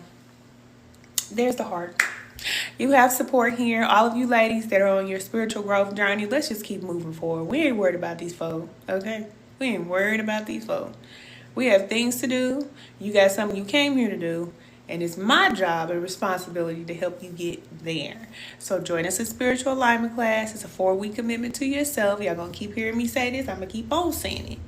Join us in spiritual alignment class. When you're ready to move forward, when you're ready to grow and evolve. Thank you for the love.